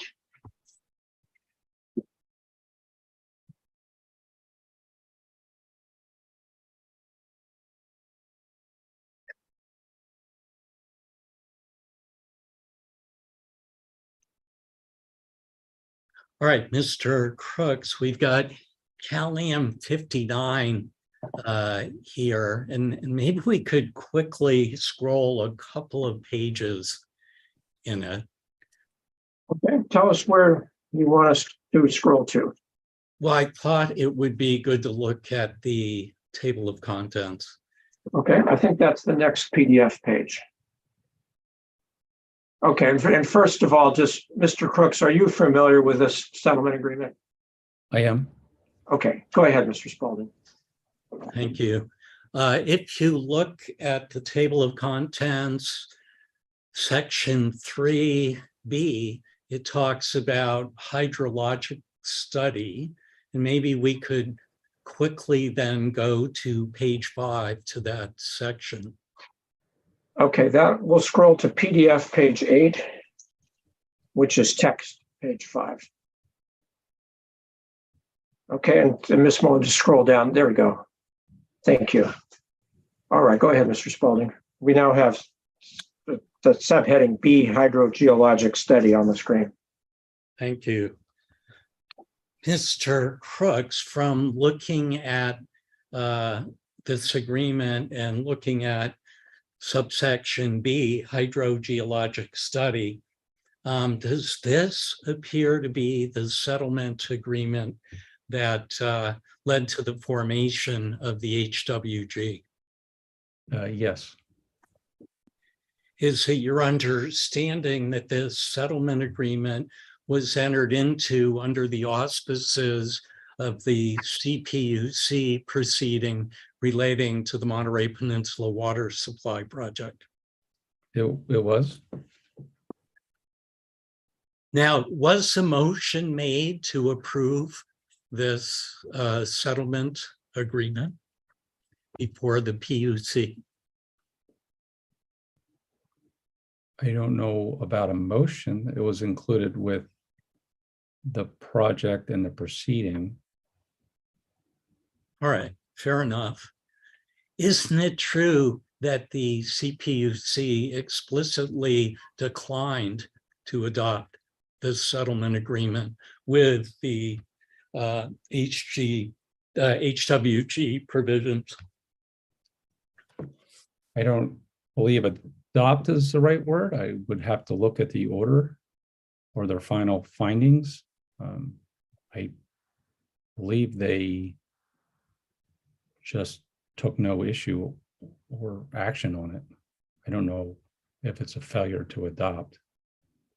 But again, I have to reread that order. Sorry, go ahead. I would just have to see the order or reread the findings from the order. So sitting there today, you don't know whether or not it was adopted or declined by the PUC, correct? Again, I don't, my recollection is there was no action by the PUC on it. They took it into consideration and I believe they did not approve or deny it. But again, it's on the record, so you can be you can go look at the CPUC's order and read exactly what they said. Let's turn to another topic. And Mr. Lilly, I hate to interrupt this, Mr. Osias. I just want to make sure that the title to this exhibit, was it described as the settlement agreement? Did I mishear that? No, it's on the first page. Yeah, It says settling parties motion to approve settlement agreement. So it's clear to me what it is. Thank you. And for the record, there is an attachment, I believe it's attachment A, which is the actual agreement itself. Right. So that, I think it's all pretty clear on the record. I don't think we need to spend any more time asking Mr. Crooks about that. So Mr. Spalding, Yes. why don't you move on? That's exactly what I was planning. Thank you. I'd like to go back to CalAm Exhibit 1, which is the direct testimony of Mr. Crooks, and go to paragraph 18. Okay, so we'll go to CalAm Exhibit 1, Exhibit CalAm 1, page 5, the bottom of the page. Go ahead, Mr. Spalding. Thank you. In the first sentence of paragraph 18 on page 5, it says, quote, thus under the MPWSP, as with the RDP, the source water for desalination would be unusable saline water extracted via subsurface intakes. Is it your, what is your definition, and what do you mean by saying the water is unusable saline water? It's highly brackish water that is not drinkable in its current form. So are you saying that by that you meant that without treatment of some sort, it could not be drunk? Correct. All right, and this water that you call unusable water, could it be used for other purposes, other beneficial uses like agriculture? It can be, well, it depends on the where, in relation to these two projects themselves, it would depend on exactly what the levels of salinity are related to those, but the vast majority of the water in the 180 is near the coast, is at a high level that is not usable even for crops. Isn't it true that there are large pockets of fresh water within the 180-foot aquifer? I don't know. I would defer to the technical experts on that. It's not my area. In any case, when you were talking about unusable water, you were limiting that to unusable for drinking water purposes without treatment, correct? Yes, it was referring or meant to refer to water that's unusable in its current form unless salt is removed. Let's, staying in this document and actually going to the next page at the top, so that would be page 6, lines 2 to 4. You state that one difference between the MPWSP is that the RDP would involve slant, the MPWSP would involve slant rather than vertical intake wells, quote, which would allow the wells to draw at least some of the project's source water through screens situated under the ocean floor. And my question is, what do you mean by under the ocean floor? It's there along the coast. Those aquifers are seawater intruded, so they're connected to the ocean.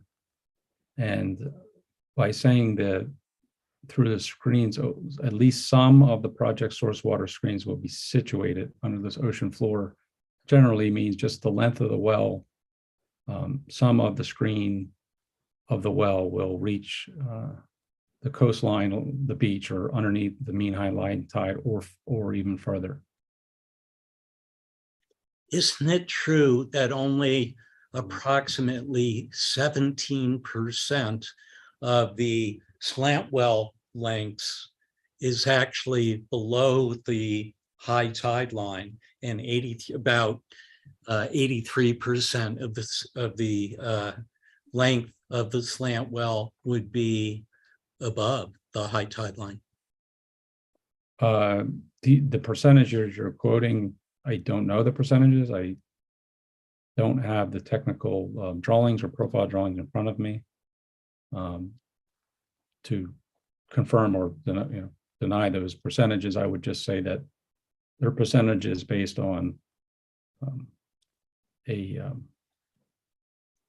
slant well as designed. The reality is, if upon drilling those wells, we can achieve distances of even further, the percentages would be different once built. So to that end, that's generally, there is a portion not under the mean high tide line, and there's a portion under. The exact percentages I wouldn't know today.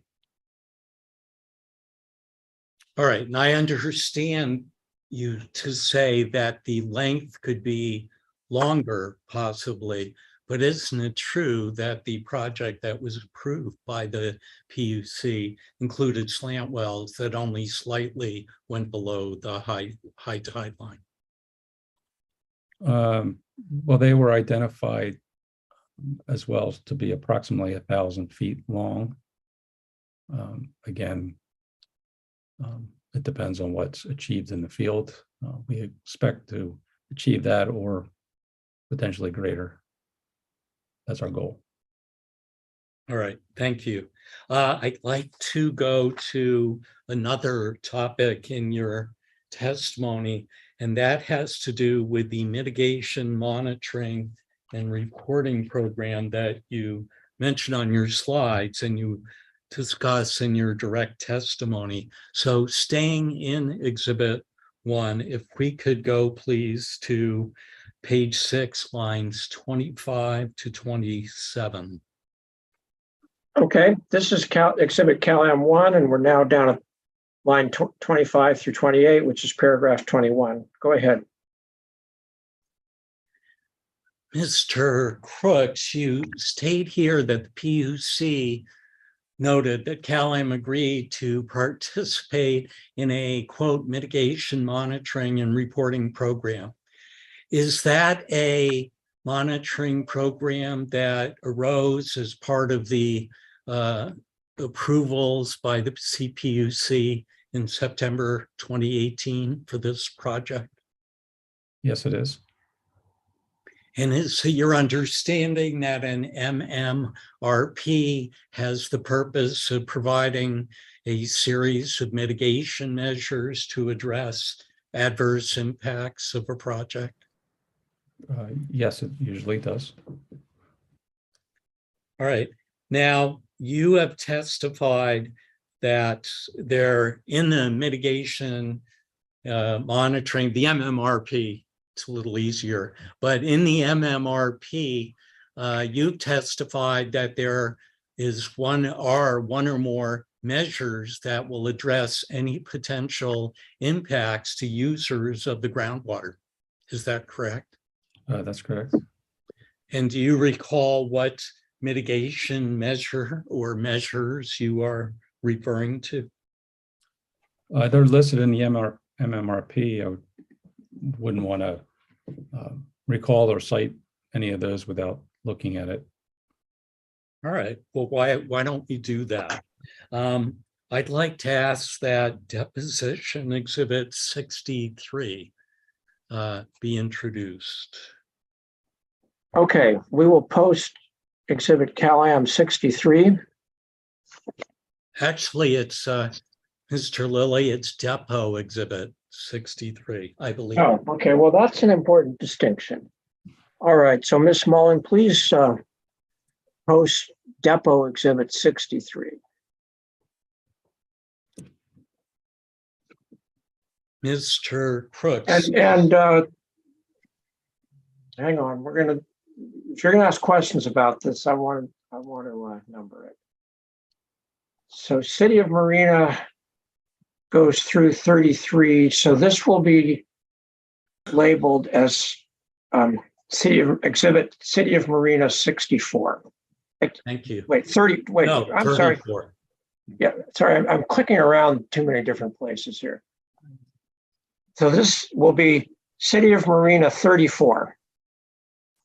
All right, go ahead, Mr. Spalding. You may ask your questions about it. Well, first of all, Mr. Crooks, are you familiar with this document that's now posted on the screen?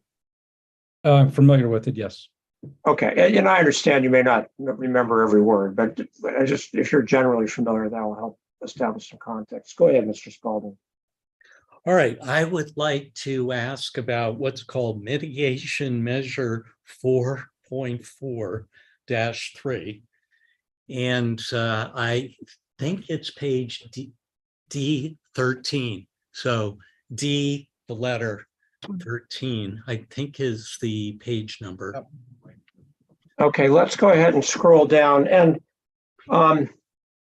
so D, it looks like these pages are all D, so hopefully it'll be page 13. Yes, I believe it is. Yeah, and just for attorney's future reference for cross-ex, you can see when you're preparing your cross-ex questions, if you can have the PDF page numbers ready, that's what we can scroll to fairly easily. So, Mr. Lilly, well, where do we see the PDF page number? I think at the bottom, yeah, it should be. Have something. I'm going to say this is a little crude, Mr. Hot Sauce. Have somebody younger who's higher tech than you or I help you with that. But there are PDF page numbers that you can find when you're looking at the PDF viewer. So anyway, we'll go ahead. So we do have text page D13 on the screen, which is PDF page 13, and this is now exhibit Marina 34. Go ahead. And Mr. Spalding, if you want to ask him questions about this, we can enlarge some of the text so that it's a little more legible. Go ahead with your question. All right, thank you. And we may, I'm not going to ask many, but a few. But before we do that, Mr. Crook, this is what's called applicant proposed measure 4.4-3, groundwater monitoring and avoidance of well damage. Are you familiar with this provision generally? Yes, in general, I am. Is this one of the measures you were referring to that would protect users from well damage? Yes. All right, now what is the geographic coverage of this applicant proposed measure? It's defined in, I think it's somewhat defined in the measure as the monitoring area. Okay. You know, let me establish a little bit more of a foundation.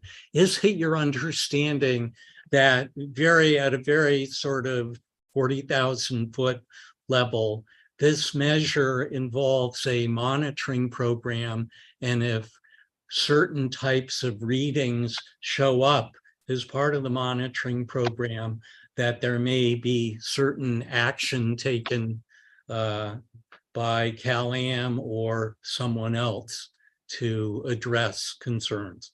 And please correct me if I'm summarizing it incorrectly. Yeah, that's in general, that's the concept behind the program, is to monitor groundwater conditions during the project pumping to make sure there's no harm to existing well pumpers in the area. It's similar to the program that was established for the test plant well with a monitoring program. The data was collected, put on a website, monitored, and make sure nothing out of the ordinary was occurring. And it would be similar and run by the Monterey County Water Resource Agency. Thank you. Now, I had asked you a minute ago about the geographic coverage, and you mentioned a defined term called the monitoring area. And that's actually in the very first paragraph here. And let me just read into the record the sentence that includes that. It says, Excuse me, I'm going to just ask Ms. Mullen if you can zoom, make this a little bigger so that my old eyes can read it a little better. So just that the text on the left there, if you can scroll it up 1 or 2 notches. Thank you. And then just scroll over. All right, go ahead, Mr. Spalding. Perfect. The sentence I want to read is in the middle of that first paragraph. It's, quote, "The geographic area of the program shall be within the model domain of the North Marina groundwater model, also referred to as NMGWM 2016, and include the dune sand aquifer, the 180-foot aquifer, the 400-foot aquifer, and the deeper aquifer, i.e. the 900-foot aquifer of existing public or private groundwater supply wells within the You missed a line of the Salinas Valley groundwater basin. Yes, thank you. Monitoring area, period. My question to you is, are the MCWD wells within that model domain? I don't know. I would defer to the technical experts over a map. I don't know off the top of my head. All right, thank you. Now, is participation in this program mandatory or voluntary for owners of wells near the area where the slant wells would go? Well, it's a combination of dedicated monitoring wells that were built as part of the test slant well. It's also existing wells or data collected by the Water Resource Agency already from existing wells. And there's a provision here, I believe it's in 2, where the program will seek additional participants to have their wells as part of the monitoring program. And what would trigger action by Cal-Am? If, let me ask that more artfully. What is the trigger for Cal-Am taking action to remedy problems that arise? I'm not clear, I'm sorry, on the question. Who has to show what to whom in order to be compensated or a remedy to occur under this provision? Do you recall? I think it's further down. It'd be helpful to scroll down further in the. Okay, we'll go ahead and scroll down. Let's maybe go to the next page, it looks like. I think it's probably paragraph 4. Next page.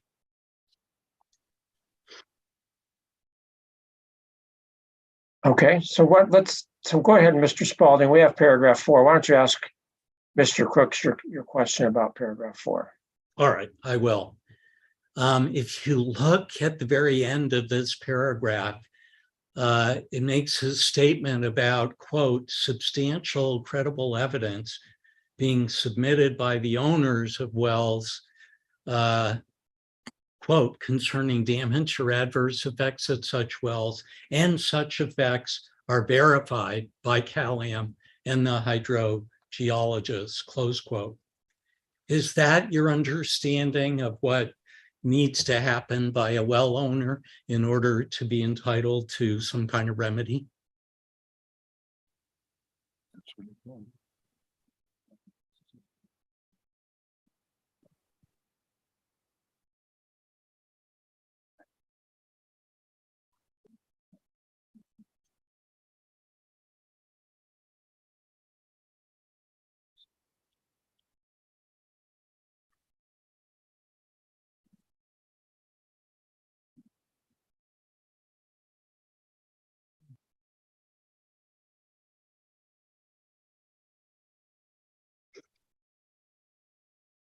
Yeah, so the hydrogeologist in this mitigation is a defined term. It's a Monterey County Water Resource Agency is to hire an independent hydrogeologist to oversee this program.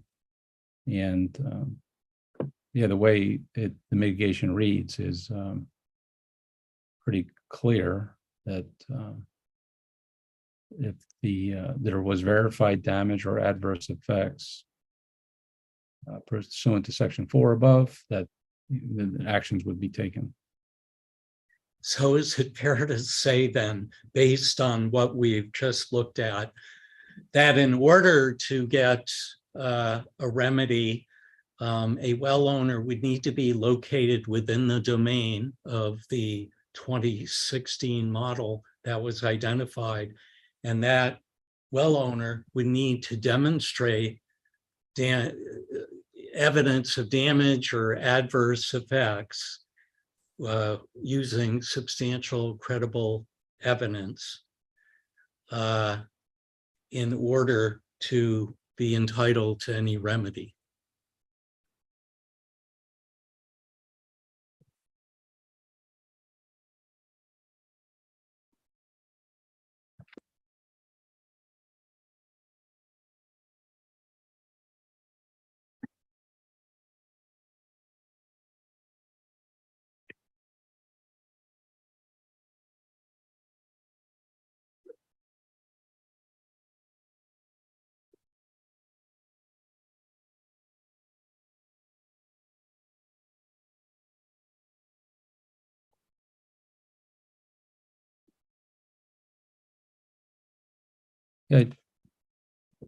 Yeah, the course of action seems to read that it's related to the hydrogeologist upon the data collected through the program, that there was verified or adverse effects related to the pumping from the water supply project. So I would anticipate, I'm sure this is not as a mitigation or an MMRP measure, it's the actual details of any program as a result of a mitigation is further refined and developed. And that's part of why Monterey County Water Resource Agency is a public agency oversees groundwater pumping is part of the program. I'm sure there would be a developed program and specifics around how all of this is determined, how the data is posted on websites, how it's collected, what some of the thresholds are, et cetera. I don't think this MMRP is to be the fully determined program, but in general, that's what it reads. All right, thank you. I have only one other question on this. Among the menu of remedies for damage occurring to wells, it's one remedy, the Cal-Am agreeing to cut back on the amount of groundwater extractions that it would make at the slant wells.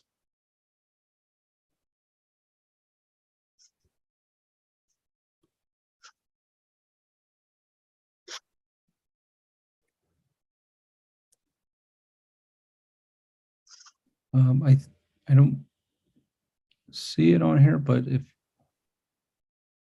you go down to you got to look at 4.4-4, I think, for additional information, or somewhere else on the page, the actual what you're referring to. I have to see the text, but that I believe is one of the measures. You believe it is? I believe so. I don't see it on here, but I believe it's somewhere in this program. All right, thank you. All right, I just have one more area I wanted to cover actually very quickly. You have provided some testimony regarding water rights for the project in the form of you've taken certain quotes from either the PUC certificate of public necessity or convenience or from the CPUC rehearing order, and you've put them in your direct testimony, and we don't need to go over those. But I wanted to ask you, isn't it true that the PUC did not adjudicate water rights? That's just outside my realm of knowledge and water rights and adjudication, and it's not something I can opine on. Well, why don't we actually go to one of the documents then, and I can show it to you. I'd like to pull up, this is the last document that I want to pull up, Cal-Am Exhibit 69, and go to page 23. Okay, we'll do that.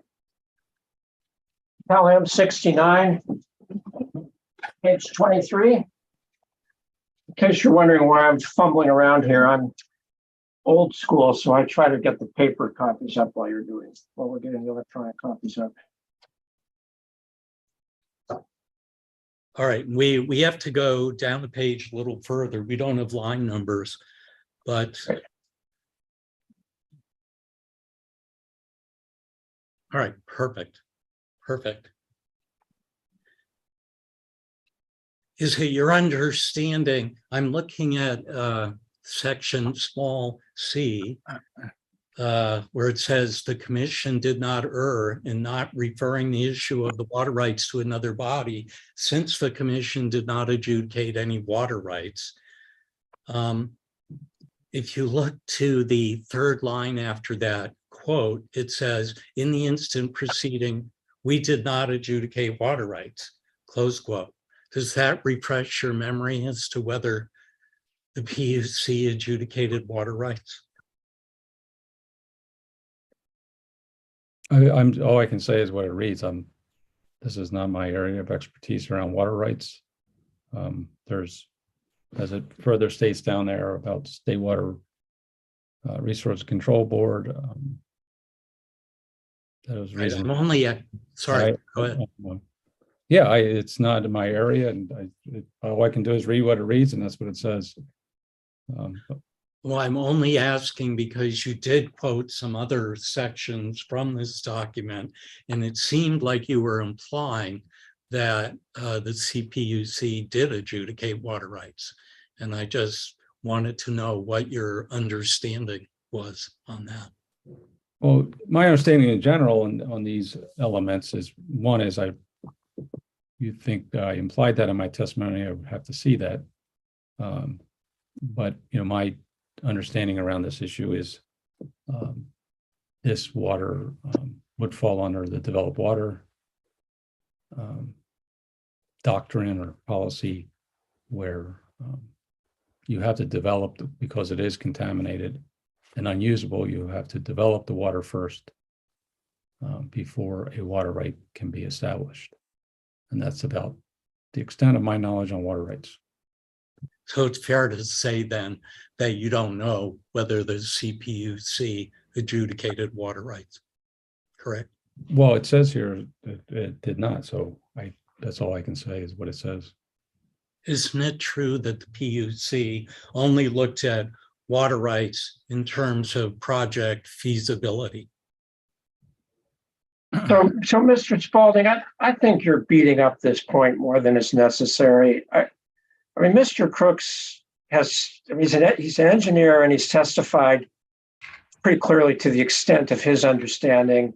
And you certainly can make arguments in your legal briefing as to what's in this PUC order and what's not. So I mean, is there really any point in asking Mr. Crooks any more questions about this document? I mean, you're really asking him for legal interpretations of this document that I think are better addressed through legal arguments. Mr. Lilly, I agree with you. I think we've come to the end of this line of questioning, and that's all across I've got. Okay, thank you, Mr. Spalding. So, Mr. Moore, do you have any redirect? Well, let me just check my notes. I don't know. I did not have any questions from Mr. Crooks. So do you have any redirect questions? And again, just as a reminder, I'm going to make a note. We're at 11:36. Redirect is limited just to the scope of the cross-examination, and you don't need to ask anything. I think a lot of this stuff really gets into legal arguments based on the documents. But do you have any redirect you want to ask, Mr. Crooks? Sorry, I apologize, Mr. Moore and Mr. Lilly, are you keeping a clock as to the time that's elapsed? I sure am. I think you gave them 2 hours, and I was trying to keep a clock of 45 minutes. I was wondering if you were doing so as well. Well, let's let Mr. Moore finish his questions, and then I'll tell you what my calculations were on time. Far more important. Thank you. Mr. Lilly, I do not have any questions right now. So thank you for the offer. Mr. Lilly, pardon me, I know you like to limit this to one, but there's a possibility that Mr. Crook's memory about a number was incorrect. We were going to hope to find the document on that number over the lunch break and see if it refreshed his recollection. Other than that, I don't think we have any questions, but I can't do it. Okay, do you need to ask him that question, or, you know, I mean, I think Mr. Crooks was pretty darn clear that he's a human being and he doesn't remember every single detail in documents from many years ago. And if you wanted, I mean, he made that qualifier. So if you have a doc that clarifies something, you can make that argument about the document. You're really going to need to have him testify again about that. And it may not matter to you. So in the interest of time, it had to do with the 3,000, I think he said 676 number that was way back from the Carmel River days.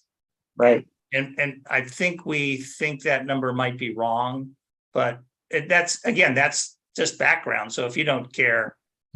Well, I may care, but what's going to matter is what the order says, not what Mr. Crooks said with his qualification might be his memory of that. So, okay. I mean, I'm not trying to be glib here, but obviously the document is what matters. So I mean, unless you see a reason to go to that, I don't know that we need to. No, I was trying to balance the accuracy against the relevancy.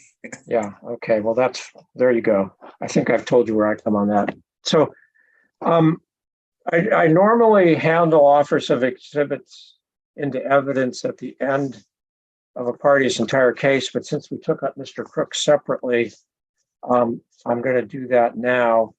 I assume, Mr. Moore, at this point, you'd like to offer exhibits CalAm 1 and CalAm 2 into evidence. I would, yes. Is there any, he did refer to the motion to approve settlement agreement, which was CalAm 59. And again, I think we can accept that into evidence. Accepting into evidence basically means the parties filed this motion with the PUC, which as an appendix has this agreement. So those are the three CalAm exhibits I have right now. Would you like to offer those three into evidence? I would. Yes, thank you. Okay. Is there any objection? I'm going to write this down to CalAm 1, CalAm 2, and CalAm, I just said it, 59 coming into evidence. Hearing none, those are received into evidence. And then Ms. Muzine.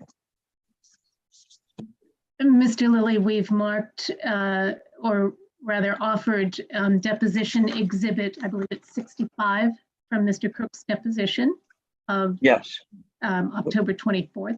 And it's been marked as exhibit NCWD 103. And we'd like to offer that into evidence at this time. No objection. Okay. No objection. Yes, no objection. Received into evidence. Thank you.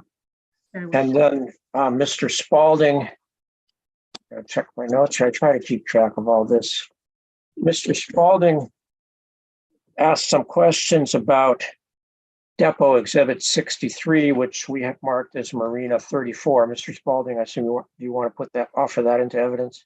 Yes, we do. And are there any objections to that?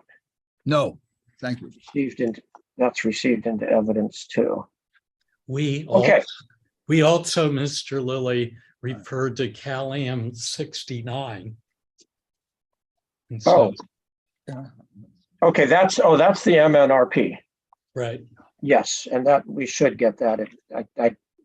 I'm sure at some point that's going to come into evidence. Does anybody have any objection to CalAm 69 being received into evidence at this time? No. No objections received into evidence. Thank you, Mr. Spalding. Okay, so does that, I think that takes care of Mr. Crooks's testimony. Thank you, Mr. Crooks. I did keep track of time. So for Marina Coast Water District, Ms. Messine took 10 minutes. And then for on her cross X. Oh, I should start out here. Mr. Moore's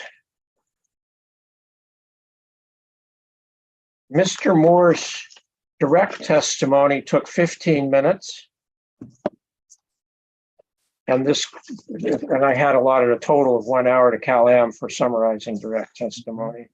Ms. Messine's cross-X was 10 minutes for Marina Coast time, and Mr. Spalding's cross-X was 50 minutes. So I am keeping track, which is against City of Marina's time.